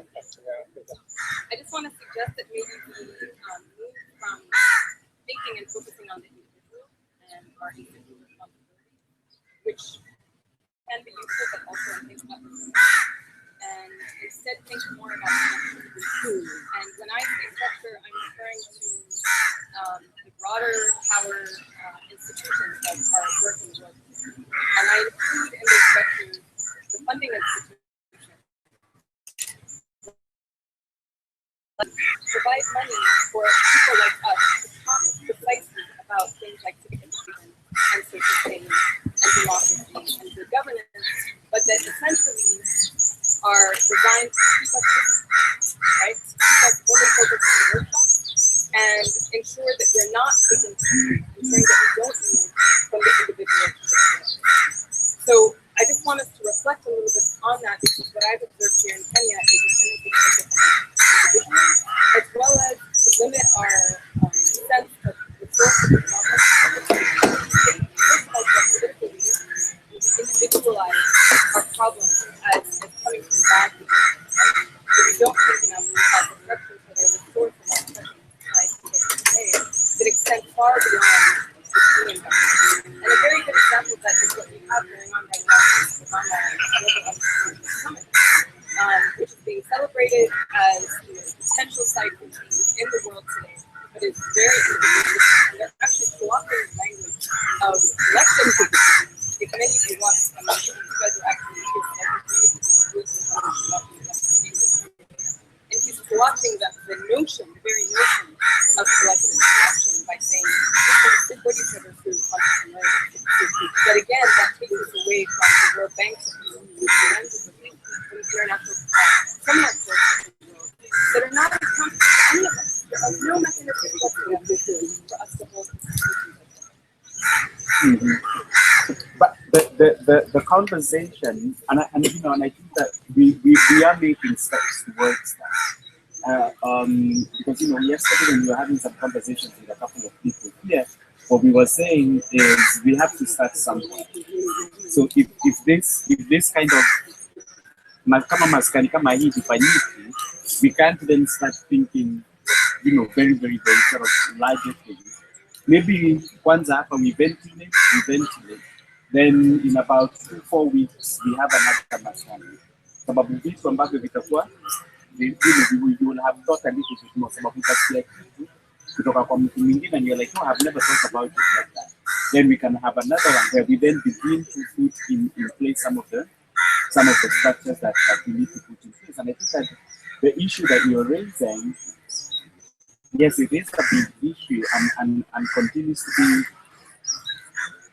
a complex issue that we are actually dealing with in terms of some of the other work that we are doing. But in some spaces it's occurring and it's happening. But we just sort of what's the processes and really not getting too much fixated on the product, but actually ensuring that the process in and of itself has integrity. You see what I mean? Yeah? Yes, I really like to what Jamila said before, on the issue that we should also be looking at ways of how we can come up with solutions. Because if we are constantly focusing on the problem, not looking at a way where we can have a platform where solutions can be because if you look at it, even when we are electing these leaders, these are not people who have been experienced, who have not done this before. When you look at, for example, the senator, the governor of Machakos, he's been in positions of his grand job for So when he comes in, you know, whether we are elevating to the position of a leader, doesn't know anything about waste management, doesn't even know how to come up with a plan. So if those are the people we are still going to vote in, then even as an electorate, we need to think about solutions, because even as you look at it, even the chief CEOs and the change that they bring about, it's actually different people other than themselves. They are not the people actually who thought about all those things. It is the people that are other than the people they use that come up with this solution. And lastly, there's a part where say that one we are not. Then we look around here, each one of us maybe know somebody who took some money from somebody during the last election. And what did we say? Maybe some of us took money. Yeah, maybe I know my brother took money. and when he came back home, I didn't tell him no, it is wrong. I told him, sour. But ideally, the conversation that even we are having with our neighbor back at home, our friend, if the money will be offered, we will refuse. Take the money, but when you go to the ballot, you want to vote. And lastly, Hassan said that he was an underdog in the coming election. But I think even the voters in Mombasa or the voters in Kenya know when they've seen somebody with the spirit, maybe with the experience, because if you look, he was not really an underdog. So they go down and say that this is a guy who can do it. The same thing with the senator from Rift Valley who was just a student leader and came up and took this position. So we also need to encourage the people who think who can take these positions to vie, because when they vie, they will get voted. Because if you put it, if you're not really happy, I'm not saying anything, if you're not really happy with the current government, if you propose somebody who you think has the spirit and who everyone knows has the spirit, he will come in regardless of ethnicity or regardless of any other thing. There are a couple of points that you bring up, some good points, but there's also a conversation, and I am now on very thin ice, so I'm hoping that you can guide me here. And there's a conversation that we need to put out on extremism, radicalization, and terror and security in the country. I have raised it a couple of times, but we don't seem to be speaking to it. So that's why I've said I'm on very thin ice right now, and I can understand that from where I'm sitting. So, you know, if we can touch on that, if it's okay, we can. If not, then we will find a space for us to be able to do that. Yes. And then, Joro, you had your hand up, right? Okay. You and then Joro.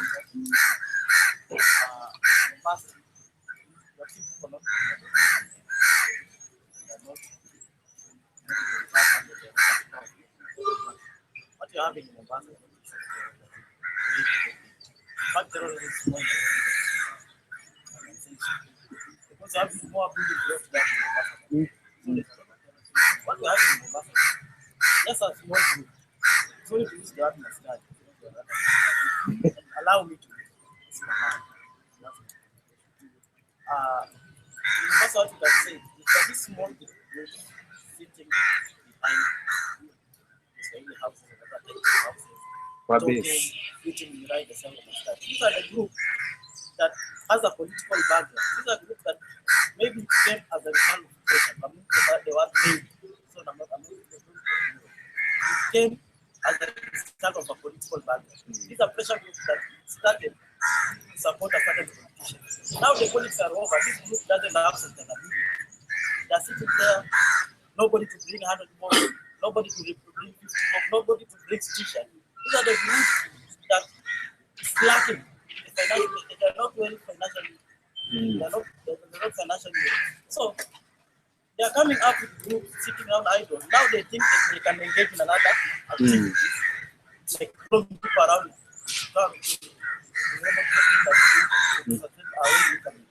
Like for instance, if you go to Kisau, especially within the land of Kisau, there's a group called Wakalikwasa or Wakaliwao. No, these are small youth, maybe age of 17, 13, 14. This is not a terror group. These are not a terrorist. These are a group that is hungry and then hungry. So they are looking for money. feed themselves. Now they are forced to get it. And the problem is their parents and the people living there are protecting them. Once they are brought into books, or a certain group goes in hand with them to hand them among their children, now it becomes a family affair. In fact, we had a very terrible incident in Somalia where I visited my friend abroad to see how it's going on. I met a certain group of people. In fact, it was during the holy month of Ramadan, and it's like like now they try to throw us like hata tutaki mambo yenu sasa hata kama ni Ramadan afadhali ishi. No, they are talking words like that. And these are group protecting certain group of people. Now, in Mombasa, what I can say is there's not a lot of terrorist activity. There is a small percentage of them. Like I think it's a 1%, 0 point something. But what we have in this small group, in fact, what is happening in Mombasa is what is terrorized. These are just a group of hungry people, idlers, want to get some small income. They go on anapiga mtu anapiga simu. Anapiga mtu anamtoa pesa. So it's not any different from what you would expect in a big city that has impoverished young people that are trying to make a living, but then they're trying to make a living out of, violence. Thanks you for that word. Out of violence, yes. Because I need. Let me wind up just a small civic education. We won't wait for an NGO to come and discipline. We won't wait for a government. I think most of us are first and second. What we can do is, there's a lot of information. We acquire, some of us have laptop, iPads, whatever gadgets we have. Some of these things, back to the law that Asani passed in Senate for another member of parliament can pass. You can go and read this thing. The constitution, you cannot wait for a politician to come and read the constitution. There is a document that you can say anytime, anytime. We need to remove this syndrome of a waiting syndrome. Like for instance in Mombasa, most of the citizens, we are good at talking at forums like this. We can talk as loud as we can. But when it goes back to our respective areas, nobody can come out here. Like now you can say, you can come there in a solution like this, our leaders on post. Like you can say the MCs are very oversight the executive. Why can we come in? But nobody can come out without. So we are good. Let us avoid this sort of too much and I know many people talk so many things, but when it comes to, that's why I say it's very important that Maskani, Mombasa, we go in stages. Now we talk about the next thing, how are we going to solve this thing? Just become a successful Muslim. And I need to do that. What you have tried to do is to catalyze this discussion, is to catalyze this space. So that then, while, when Hassan came, he was asking who is one angry Kenyan on Twitter. But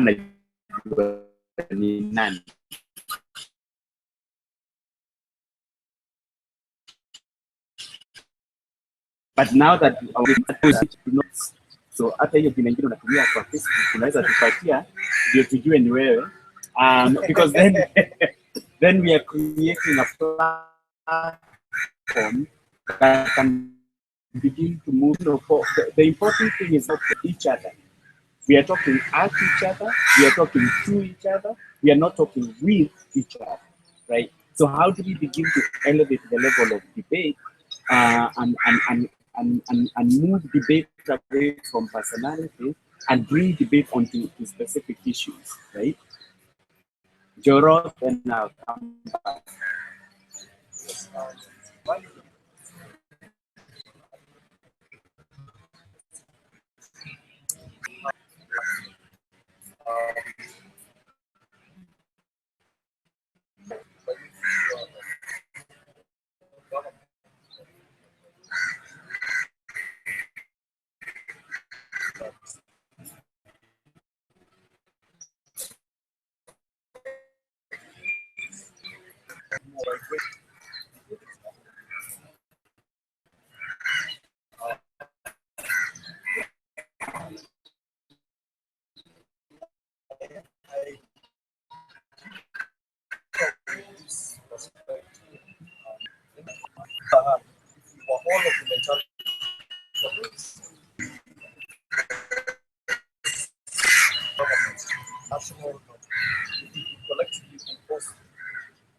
10 billion in the budget for Mombasa to come down to Mashinani because drastically what's coming up to Mashinani is not even 10%. If we could enforce that 10 billion goes to health, education, youth,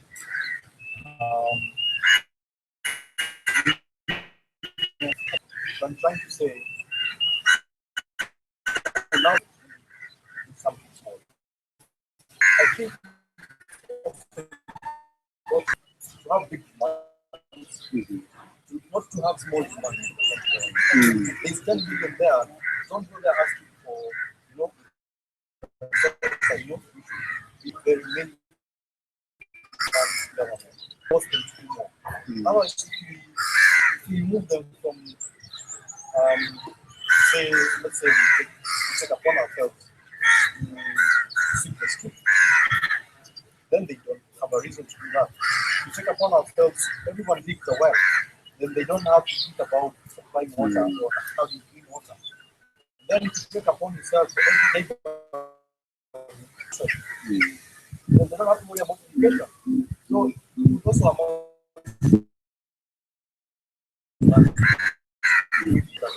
that is supposed to come to an end, come down to an end. But at the end of the day, don't forget, if this country government deliver, or if the national government deliver, we will not have an emergency.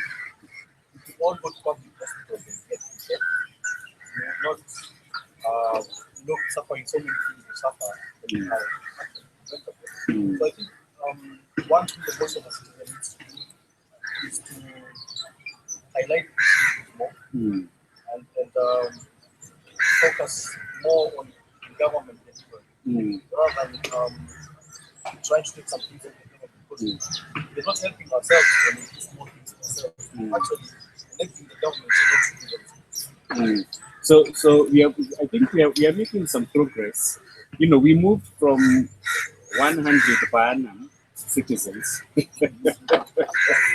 and 100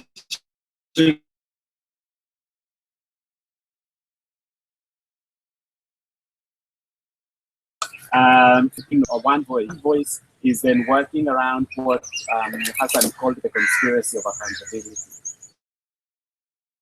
which is actually a fascinating concept to think about. And then what you're saying, Jaro, what you're bringing forward is you're saying, no, we do not abdicate our duty as citizens to hold the government accountable. We hold the government accountable.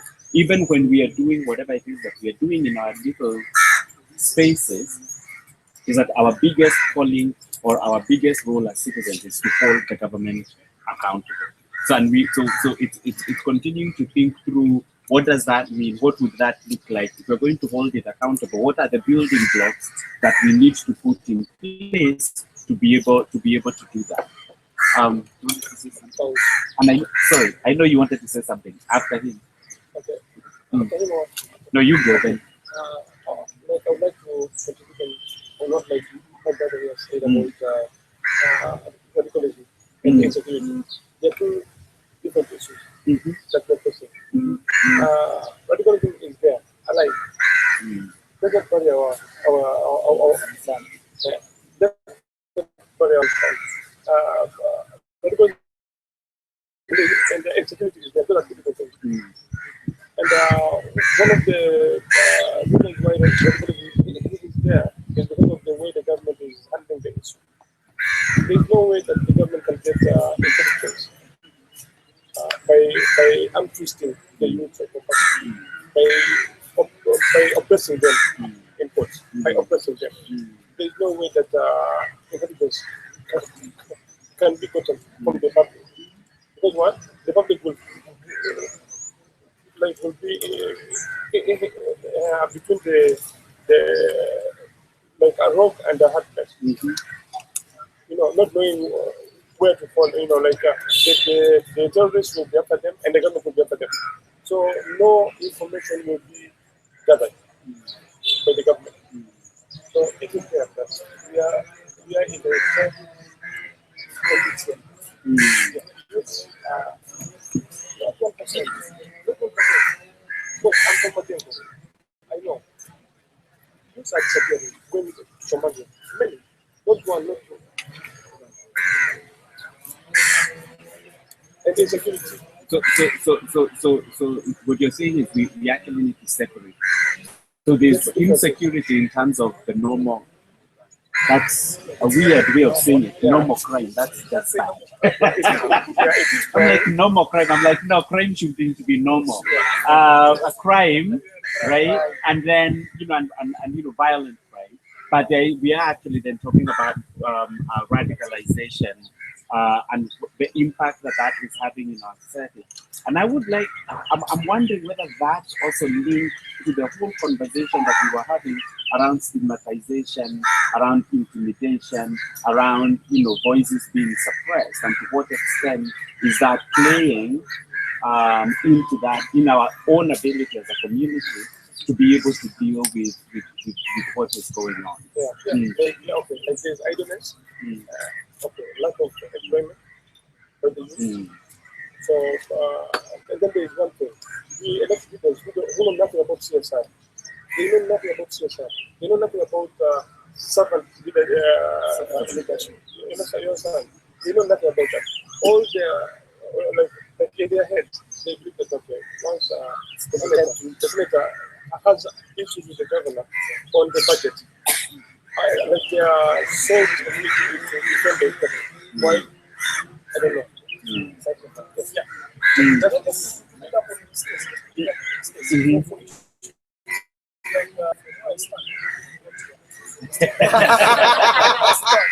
Radicalization is more of a symptom of a structural thing, a bigger structural regulation will have been trying to identify what is the disease. But don't we know the disease? Are we not burying our heads in the sand by saying that we don't know what it is? So when it comes back to the same thing, it's not poverty. It's poverty. It's also well. Yeah. Because if it's poverty,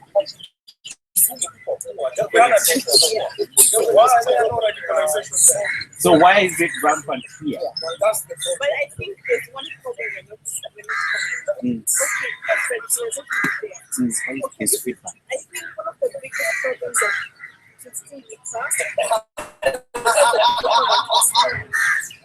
when somebody's shot in Kibokoni, what happens is a truck full of JSU are taken to Oton, they round up boys, even who are innocent. So if then a mother has to go door to door trying to look for money for bail, don't you think that kid wouldn't try? It's like, okay, if my government thinks I'm a terror, why shouldn't I join?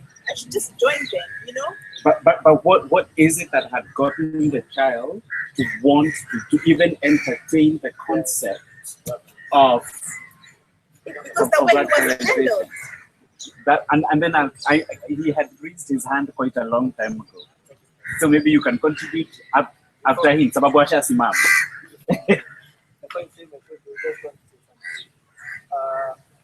As much as not blame the government or what he does, it's one thing.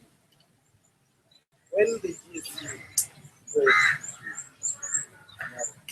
some agency against these people want to control them.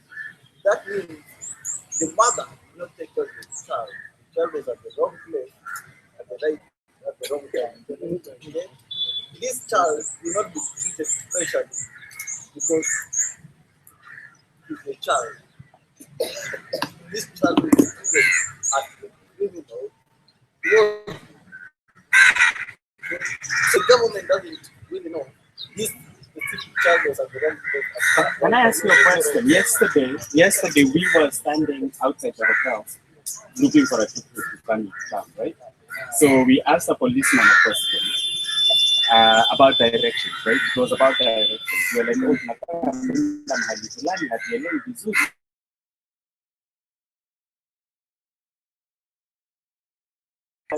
Explain. Then after he finished explaining, he was like, "What is right? Hold on. Then we said to him, boss, kazi yako ni kusaidia mwananchi, utumishi kwa wote. Sasa si umenitumikia, mbona hivyo? You know what his response was? You guys look like criminals. Yesterday. Right? Yesterday. right? So is it situation or is it contextual? Is it that we have already fixated? Because I think at this point I sort of stop being moderator and I become a Kenyan. That the conversation about radicalization and Mombasa has to be dealt with by Mombasa, right? You have to guide us on what to do with this conversation because we don't know. What I don't want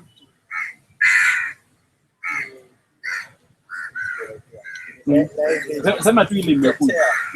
Kutetea. because you see the police service in a way I don't want to protect you. But I'm talking about, you see, when policemen are working in winter, they know at a specific place these people are there. But they don't know them. Why? Go to They just go there. The point that I wanted to bring up, where I wanted to sort of input into your conversation was by the policeman saying that I'm a criminal in broad daylight at midday. Hold on, at midday. Did that make me become a radical or become radical? No, that was very offensive. But my point is, especially when they're working on things about a specific thing, and the child is there, this comes back to us. We need to take care of our children. That's my point. Some of our children, we just let them out. We never know where they are. We Lakini don't si care. pia wanaenda kwa ni watoto wa mtu pia. You're losing my point. We never know. As parents, we never know where our children are. We don't know what they are doing. But we want to, if anything happens to them, if they are going to the wrong place, we want to blame the government for arresting them, and they were in the wrong place at a specific time. Now my point is, what we really do. Where do we meet the government?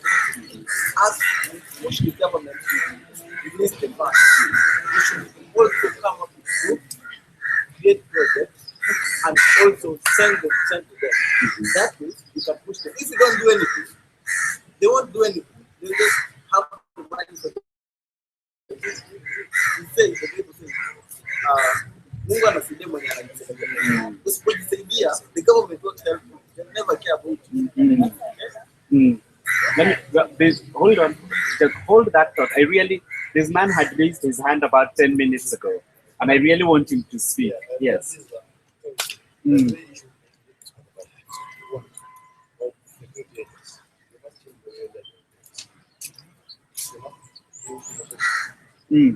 Kwa sauti ndio asiye pale akusi. The thing is about this terrorism, I think there are three issues we need to discuss about it. One, about security agents. They are carrying out these excess. We must practice operation. All this whole system where they just go to the house, do what they don't do. We must focus. The thing is, we need operation.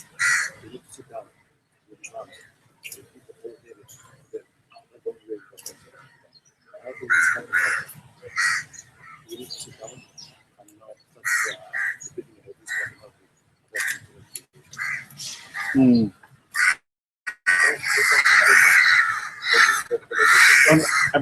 Was yours on radicalization, or you wanted to support a point? What? Okay, then you come back to Hassan because I'm also beginning to become very sensitive about time.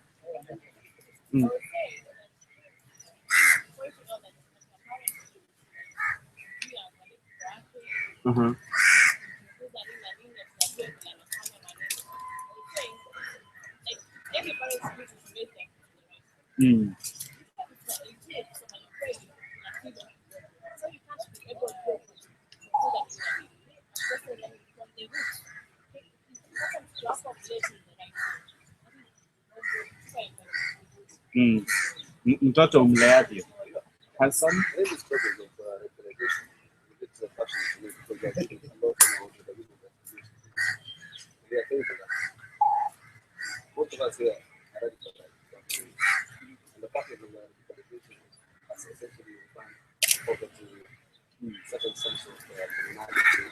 You vote for Raila because you're poor.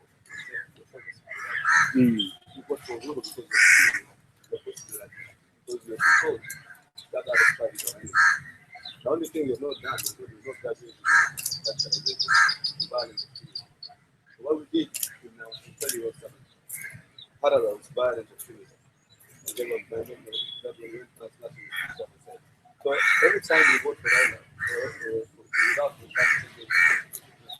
or vote for Guru, without taking the consequences, it is the same thing about yeah, so don't never underestimate. So like, fairly most young things are radicalized. But radicalization is only some of the ethnic radicalized. Those are religious.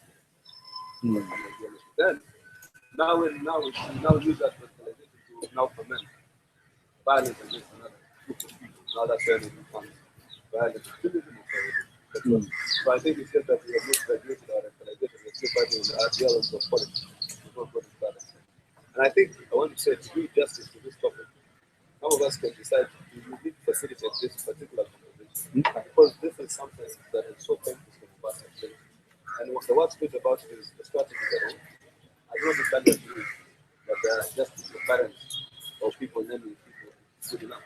Tomorrow if I have a problem with Joro, I can say I actually think Joro is a terrorist. Before you realize it immediately. So that's why we were a bit skeptical about it. Because you don't know how you choose it. And how what kind of level of the team that affects you.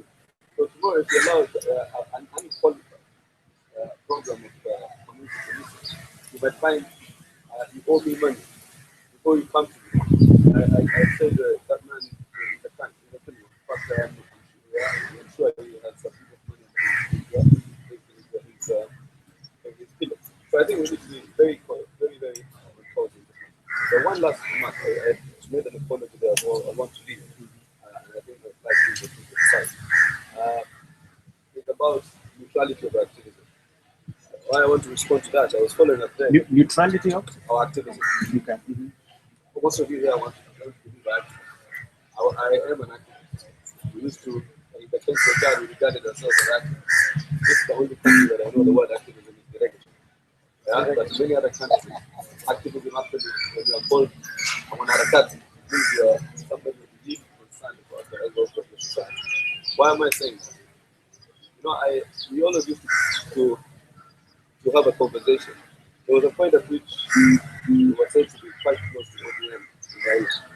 Like we were fixing people on behalf of Raila. It's a conversation we had very, very deliberately within ourselves. Because neutrality of activism is very important for the credibility of the message. That's why when William wrote Save It, it's not because it's done it, but I know what political side it belongs to. So I will not take it as objectively as a person who I do not know is politically neutral.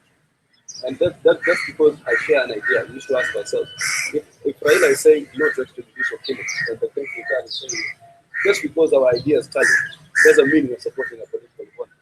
So just because your ideas, for instance, tally on accountability, let's say, person tax, doesn't mean we're supporting it. So what we need to do constantly as activists, that's why I don't agree with that to that extent where there is a way in which you have profiled your page that is no longer necessarily an activism page. I was following a conversation, and this is my party source. I'm friends, my media, one or two of my friends in the media told me, told me to follow a conversation. I looked at the pattern on a post on the 496 million. 90% of those who are commenting in support of accountability are people I never knew. I've never met them. I don't know who they are, but they were just conscious of their own accountability. I don't even post account. But 90% of those who are commenting in support of you on account of I knew them. You're either working in the office or people want you who are students. So your activity must be so useful. That's that the time when you say a point, everybody knows that this man is balanced. And when it is Hassan Omar who criticizes the equal zest, when it is another person, you also give critique of equal you. And that way then you make your discourse very neutral. Otherwise, when you appear to be very lopsided, that's what I want to tell you. So therefore I'm saying yes. William says he used to attack me on the other side, the other side. You see what I mean? So so you say because you are with Joe I attack you. If you don't appear to be Joe, that's not activism. That's politics. And that's why politically when you bastardize your message with politics, you tend to neutralize its effect. So you need to be very neutral. That's why the most of us who support logo. I think I'm in Mombasa, I'm the person who has Twitter follow. But I have noticed all of you who are very active on Twitter. In fact, I have taken that trouble to follow. But if you look at Twitter, the debate is so much higher.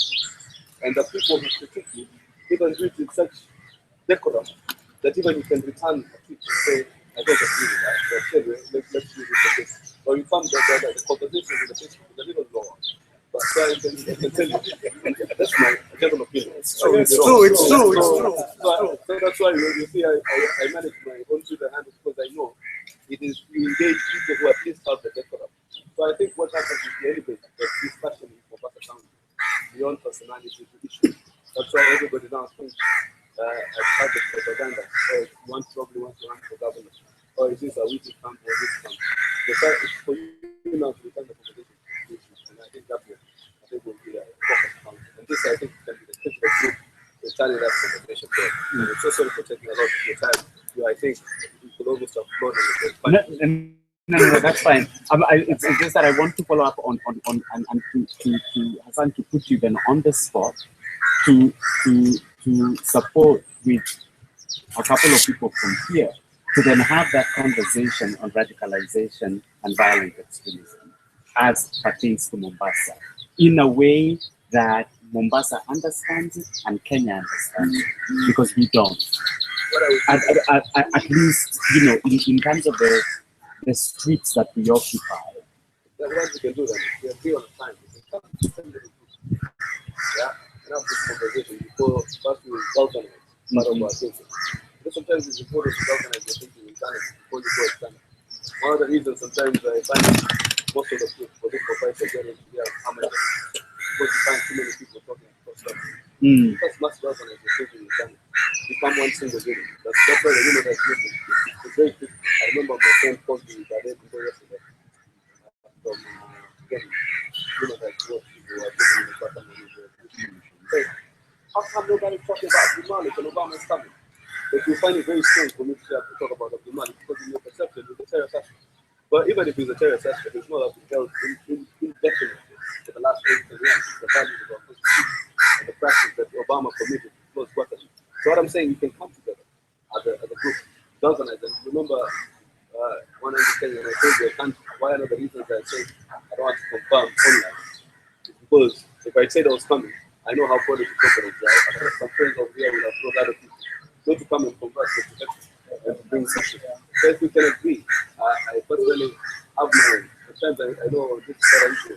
Many human rights organizations that we break the misunderstood and human rights act. I remember when Osama bin Laden was killed, said he didn't need to kill Osama bin Laden. He needed to bring him to trial. What's wrong with you? You could say, but that's the radical enemy of the human rights movement. It's a very popular discourse. It's a very unpopular message. So if we agree, I don't know who your coordinators are, but I can almost tell who the coordinators are by the scriptures and the including Maskani 2.4. I know that. I know all the common criminals. Because I know all the activists. So can we follow up with you Yes. and a couple of other people? Because there's a couple of other people that we've been talking with an intention of beginning to have that conversation. But to have that conversation in this sort of very much more. I would be more than glad even if next week, if you are flexible next weekend or the weekend after, you can give us all space. And since I've seen that you just do water and biscuits, I can bring them.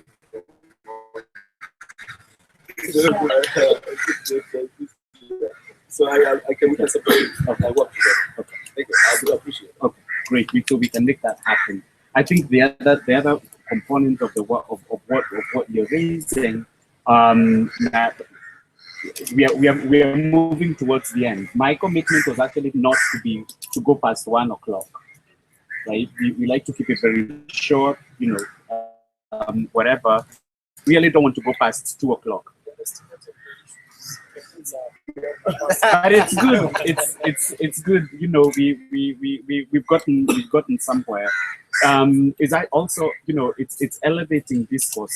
As I said at the beginning, that one of the ideas around Maskani is actually elevate discourse and debate, so that we are actually having conversations in a way that allows all of us to listen to each other and to be heard by everybody else. But I think that if you can follow up, I think that becomes a really good outcome or output of this meeting of our colleagues. How can we, as the people who live in Mombasa, really begin to have a very blatant conversation about radicalization on our social fabric and how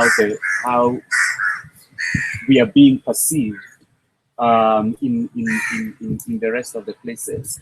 And the conversation that we had about radicalization in Garissa will probably be very different from what is here, and it's going to be very different with what we are going to be doing when we are in Mandera, where a lot of these things are happening. But I think that for as long as we are refusing to talk about it, what he said about burying our head in the sand, then we will not be able to come up with effective ways of actually dealing with it. And we will not get the language and the tools to be able to handle it. Are there any remaining parting shots? But I think did you say what you wanted to say? Oh, you Limaliza? we forgot like there's a hydra killing outside. Yeah, it is a hydra. Drugs. Drug use. We forgot about it. And it's very, very important.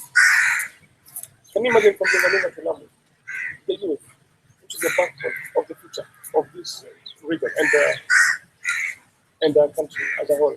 The youth, the future of Kenya. A big time the future.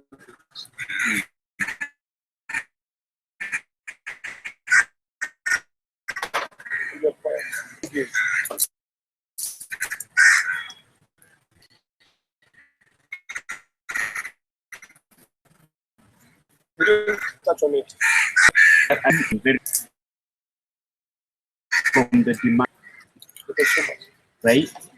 Do we deal with drugs from the supply side? And what's that conversation? That's the conversation we don't have.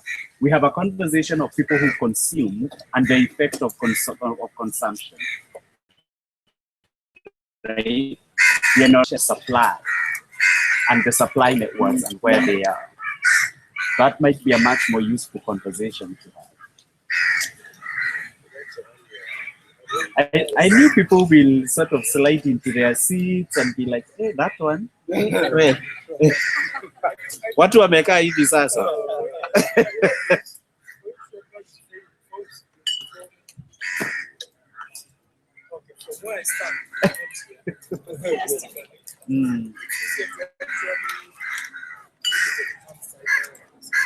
That's my point. Everybody say rightly, but don't like the So the demand side,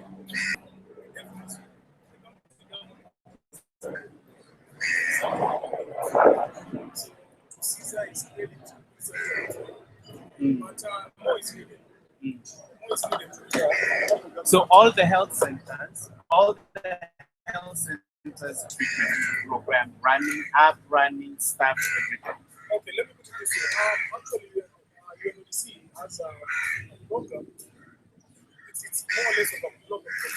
Kenya happens to be one of the beneficiaries. And in this program, the key sites for targeting, actually the program is about addressing issues of drug users. And they have a special emphasis on injecting drug users. So what they are doing is that they are something we call medically maintained therapy, as if you are treated medically. Plus, of course, psychological interventions and all that. So, Mombasa, Kilifi, and Lamu, Nairobi, and the 4 sites which have been handled in Kenya. There's also in Muhimbili, Dar es Salaam, and there's also Mauritius. So those are the sites actually in Africa. So and what is happening is that right now, UNODC has supported Lifi and Mombasa County government put up medical facilities to address issues of drug use. So there's Malindi Sub-County Hospital, there's an detoxification treatment center, there's one in Kilifi, and there's one in Mombasa. Now the problem is that in Mombasa, like anything in Mombasa, it was siasa. Hassan alikuwa amesema every time when you are alleging something is not evidence. This one I'm just speculating it. It's no evidence. Because it's only Mombasa where it has not started out. Because in Kilifi it's actually up and running and people actually accessing services there. Yeah. But in Mombasa we're still having a problem. Yeah. And it's a problem where you can not really put your fingers on, but we have a problem. Yeah. So that's what I'm saying. Caesar is good, the county government is actually trying. So to add on to the list of things that we need to be talking to the government to that level, over and above the public participation bill, is actually that as a question then. What or whoever is responsible for health within Mombasa County, there's a question that you can ask. If indeed everything, all the systems and infrastructure is in place, why is it not working? That could be a question, that could be a campaign or something that we follow up. Yeah. If you ask me, for Mombasa, we actually have a problem with public health in general. Oh. Just drug use intervention. Yeah. And it's structural. Yeah, because it's quite not funny when a facility like this district hospital can stay for 6 months without access to pharmaceutical supplies.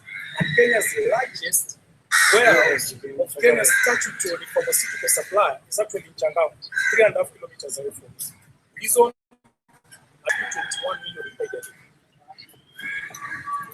That and other things. Yeah, so we are having a problem. Okay. When it comes to public health. So another thing that I'm putting forward for possible consideration in terms of the kind of work is then highlight what is happening in the health sector within Mombasa. Exactly, yes. And that can be something that you can run as a campaign with very key anticipated outputs where you're saying what we want to see is 1, 2, 3.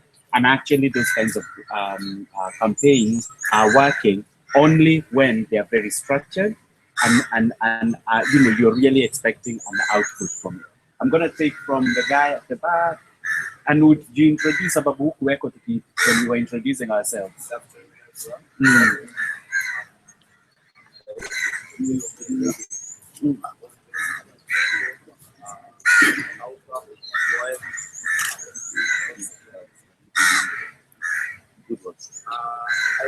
wanted to talk on behalf of when we talked about the personal health of the citizen in Mombasa. Actually, we wanted to say that I once heard it from a scholar that when he's saying that those programs that are running in Libya and Madrid, Mombasa, they're not running. I can say that it's mostly based on the staff itself. For example, those centers are there. I worked with an NGO side which is to deal with drugs, learning, a lot of things about the society.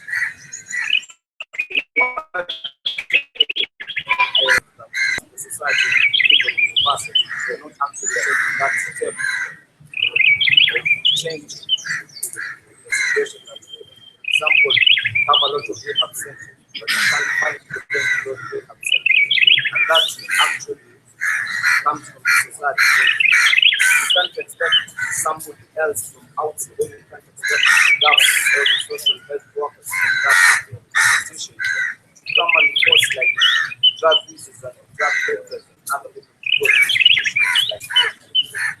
It's for me and you and the rest here, for example, like the Baba, you like go home, you like the brothers keep, because I understand most of us here are legal. If you have a small sister or a small brother, you are You have families that live over there. You have people under you go on. Like us, start us, like go home, when that person smoking that thing home, that thing, like tell you that. Actually, you can't be having this kind of thing where you come and talk about the issue. When you go home, like you just unaangalia, unaona the next time you come and say you want to wait for another season. I believe that the only thing permanent is change, and change is the thing. So if we decide us as leaders, or people in a position of trying to push and create those opportunities which are already there, just like raise awareness to the citizens and people in Mombasa, will actually take a good step. Because I've also been to the MP's place, the office they are next to our place. I went there to talk about thing that one of us talked about project stuff there. They told me the money is there. The funds are there. The business for those projects is there. We find that most of us here seem like we need to work with projects, we need that money that's been allocated to the budget for us to but at the end of the day that money is there, but on which platform are you creating those opportunities where you can just come and sit to come up with something, go for that money that's going to help the society. Because out there, there's a lot of money. Like for example, I had two ladies who almost put 800,000 shillings to start their own project. And it was something that was just like shaking your road, but the content is there. So when you find people talking about things like car washes and stuff, people are thinking about starting their own industry. So it's also us, the society, we're also condoning that shallow thinking. Because kila mtu hapa akisikia project za vijana is just thinking about car wash, kusafisha barabara and stuff. I've lived in Nairobi where when people think about starting a project, thinking about a budget of something like 2 million.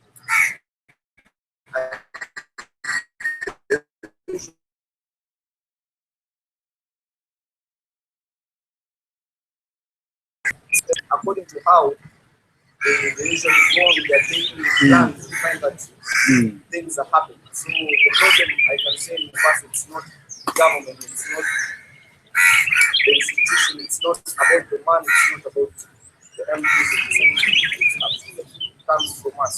Okay, so and I think that's a good place for us to come to an end, because the key issues that have come up, some of the stuff that we need to think about as we leave. One is we started with corruption, but I think that one of the key questions that came up is how do you contribute to corruption, right? Like we need to think about it that way. The second thing that has come up is around values and qualities of leadership, and how do we grow, some of the ideas that like what Jamila put forward in terms of what some people are doing is that leadership, and how do we begin to grow that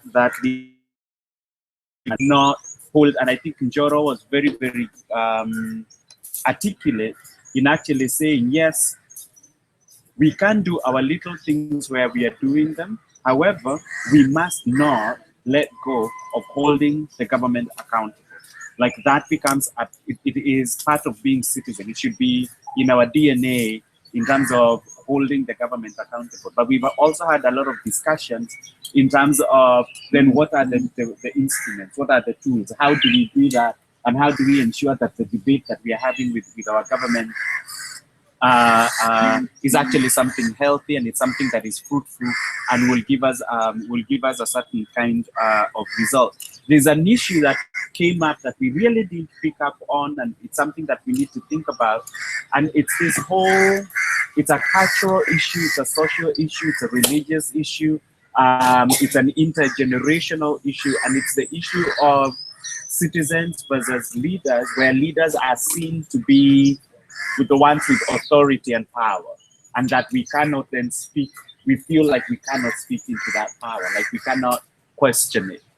Then what is the work that we need to do in ourselves to be able to interact with the power?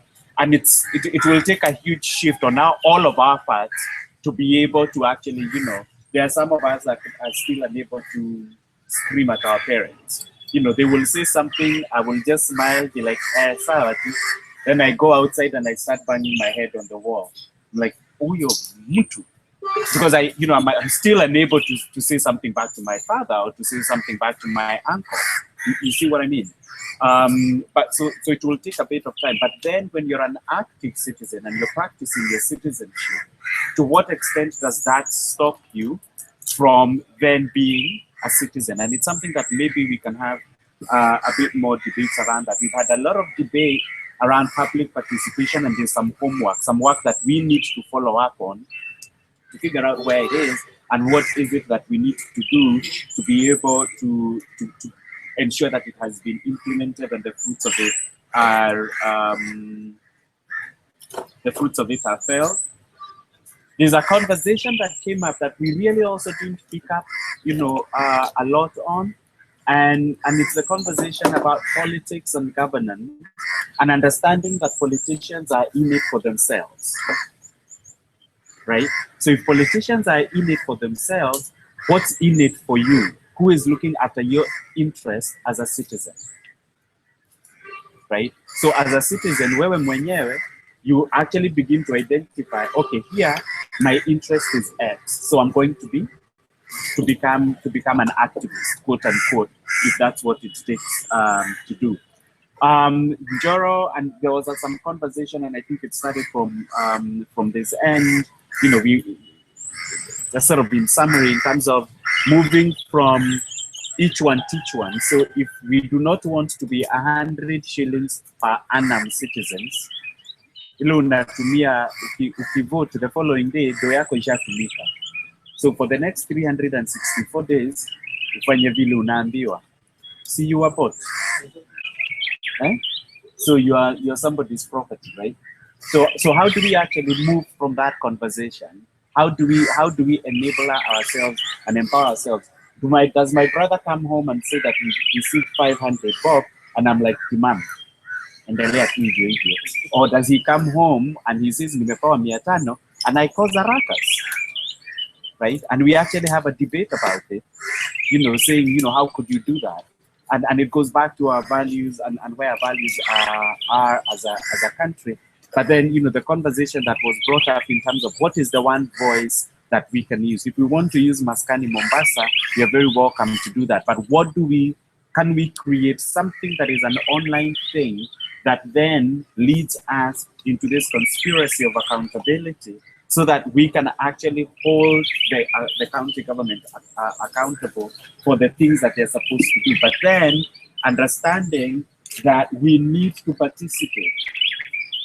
If we do not know what the budget is, what it was budgeted for, what program areas are, how much money is available, what was supposed to happen, then we don't have a basis for.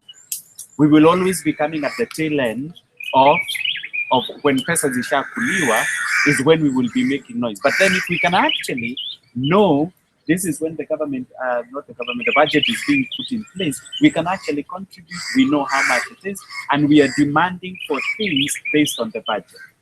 If you want to defeat your enemy, defeat them on their terms.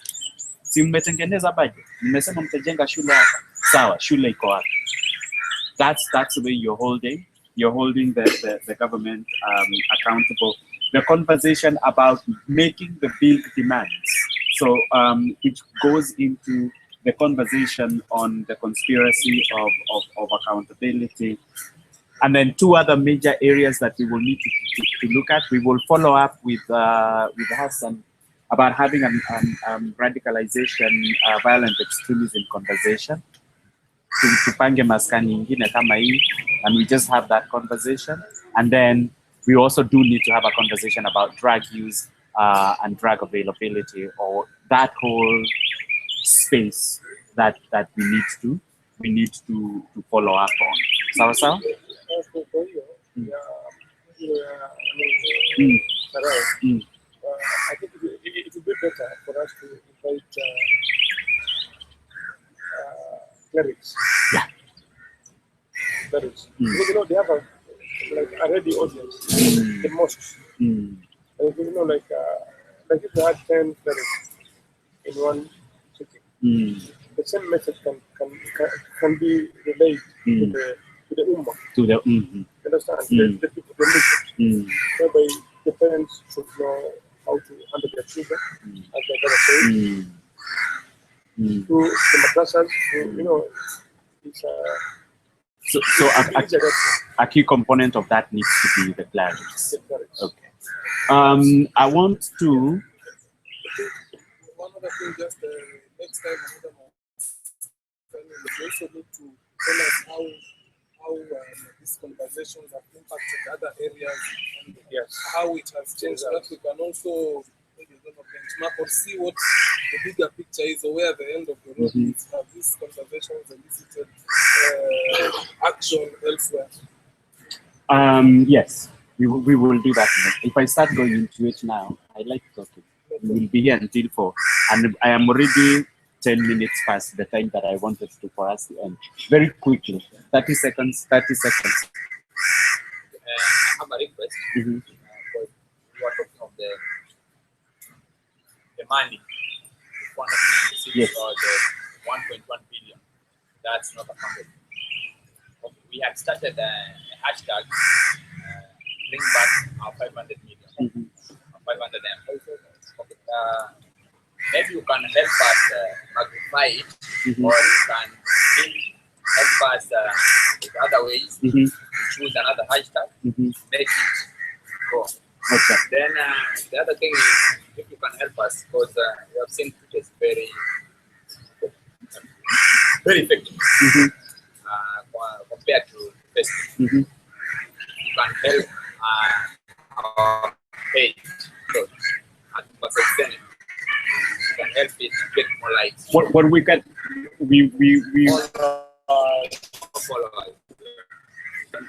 we do social media training. You don't. Here's a tip: you get followers because of your content. You push the correct content, you get followers. So I can help you push your content. If your content is good, then you'll get followers. But if we can talk about a social media training, then we can help.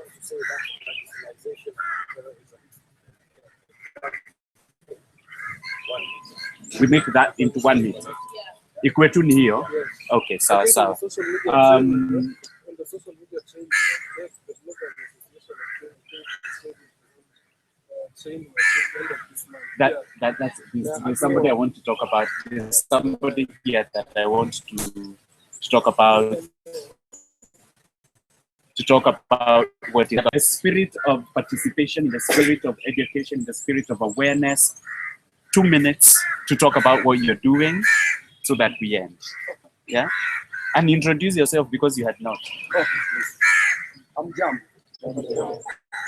I hope I'm safe when I say that. Yes. My name is Joshua Chambon. I work for the Constitution and Reform Education Consortium. In short, it's called.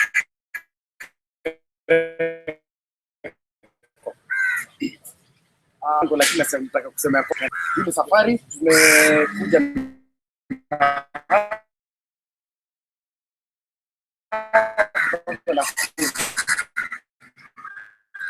we were together because a friend of ours. We do implementing on each other's work than competing. So tuko na miradi ambayo inaitwa Jukumu Letu. Na Jukumu Letu is a national program that we are doing county by from one county to the other. The journey that we began in January in Nairobi. We went to Maskani in March. We were in Nakuru in May, and this July we are in Mombasa County. Na sisi tungependa tu kueleza kwa ufupi ya kwamba Jukumu Letu has a very strong relationship with the conversation of Maskani. But now here we take it out there to the public. Now here is more of like what the senator was saying, is galvanized discussion.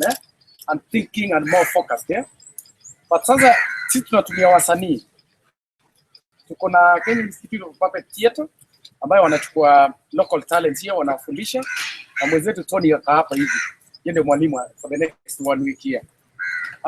We have also the dance theatre. Yeah, we have dance theatre na kuna training inaendelea kule by the Dancing to Space.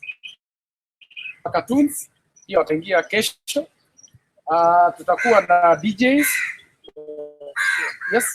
Yes, here in the little theatre. Yes, here. All of it is happening. It's happening here. And then of course we'll have musicians. We'll have also Maskani and the Blockers Association of Kenya. Njoroge aka hapa. What is Njoroge? Yeah. Yes, Njoroge. Yes, yeah, Njoroge is there. So so those are our partners.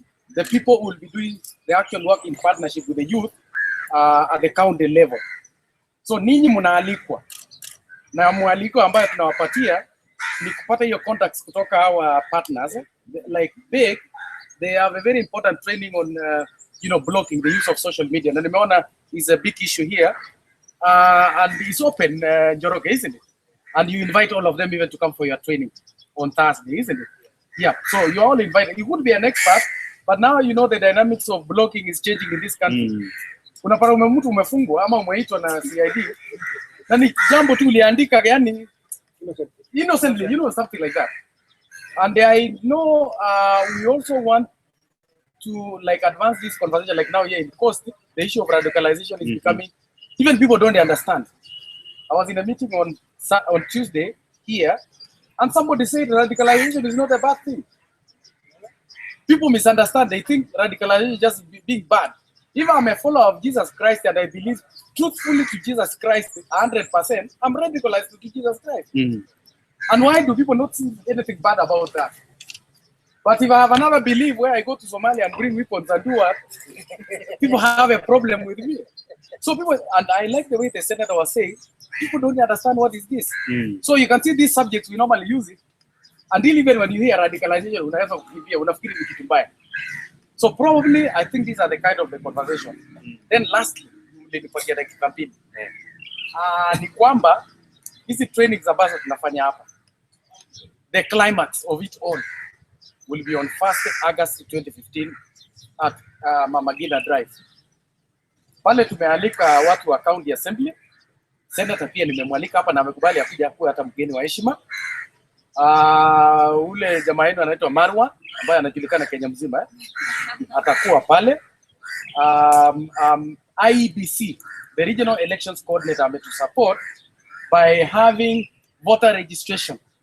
Wale watu ambao hawajajiandikisha kama wapigaji kura and they have national identity cards, they can even come there and register as new voters. Lakini ulifika miaka 18 miezi miwili iliyopita na umepata hiyo ID and you want to register as a voter, the constituency elections coordinators will be there.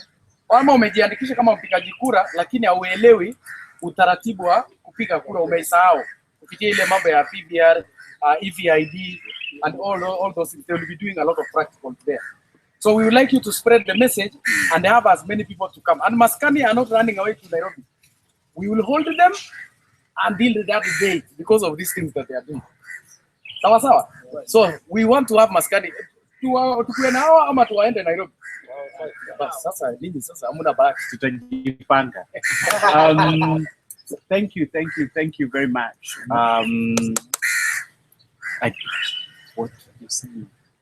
You saying that's what I'm doing. If we can stand and sing the second stanza of the national anthem in Swahili. The second verse.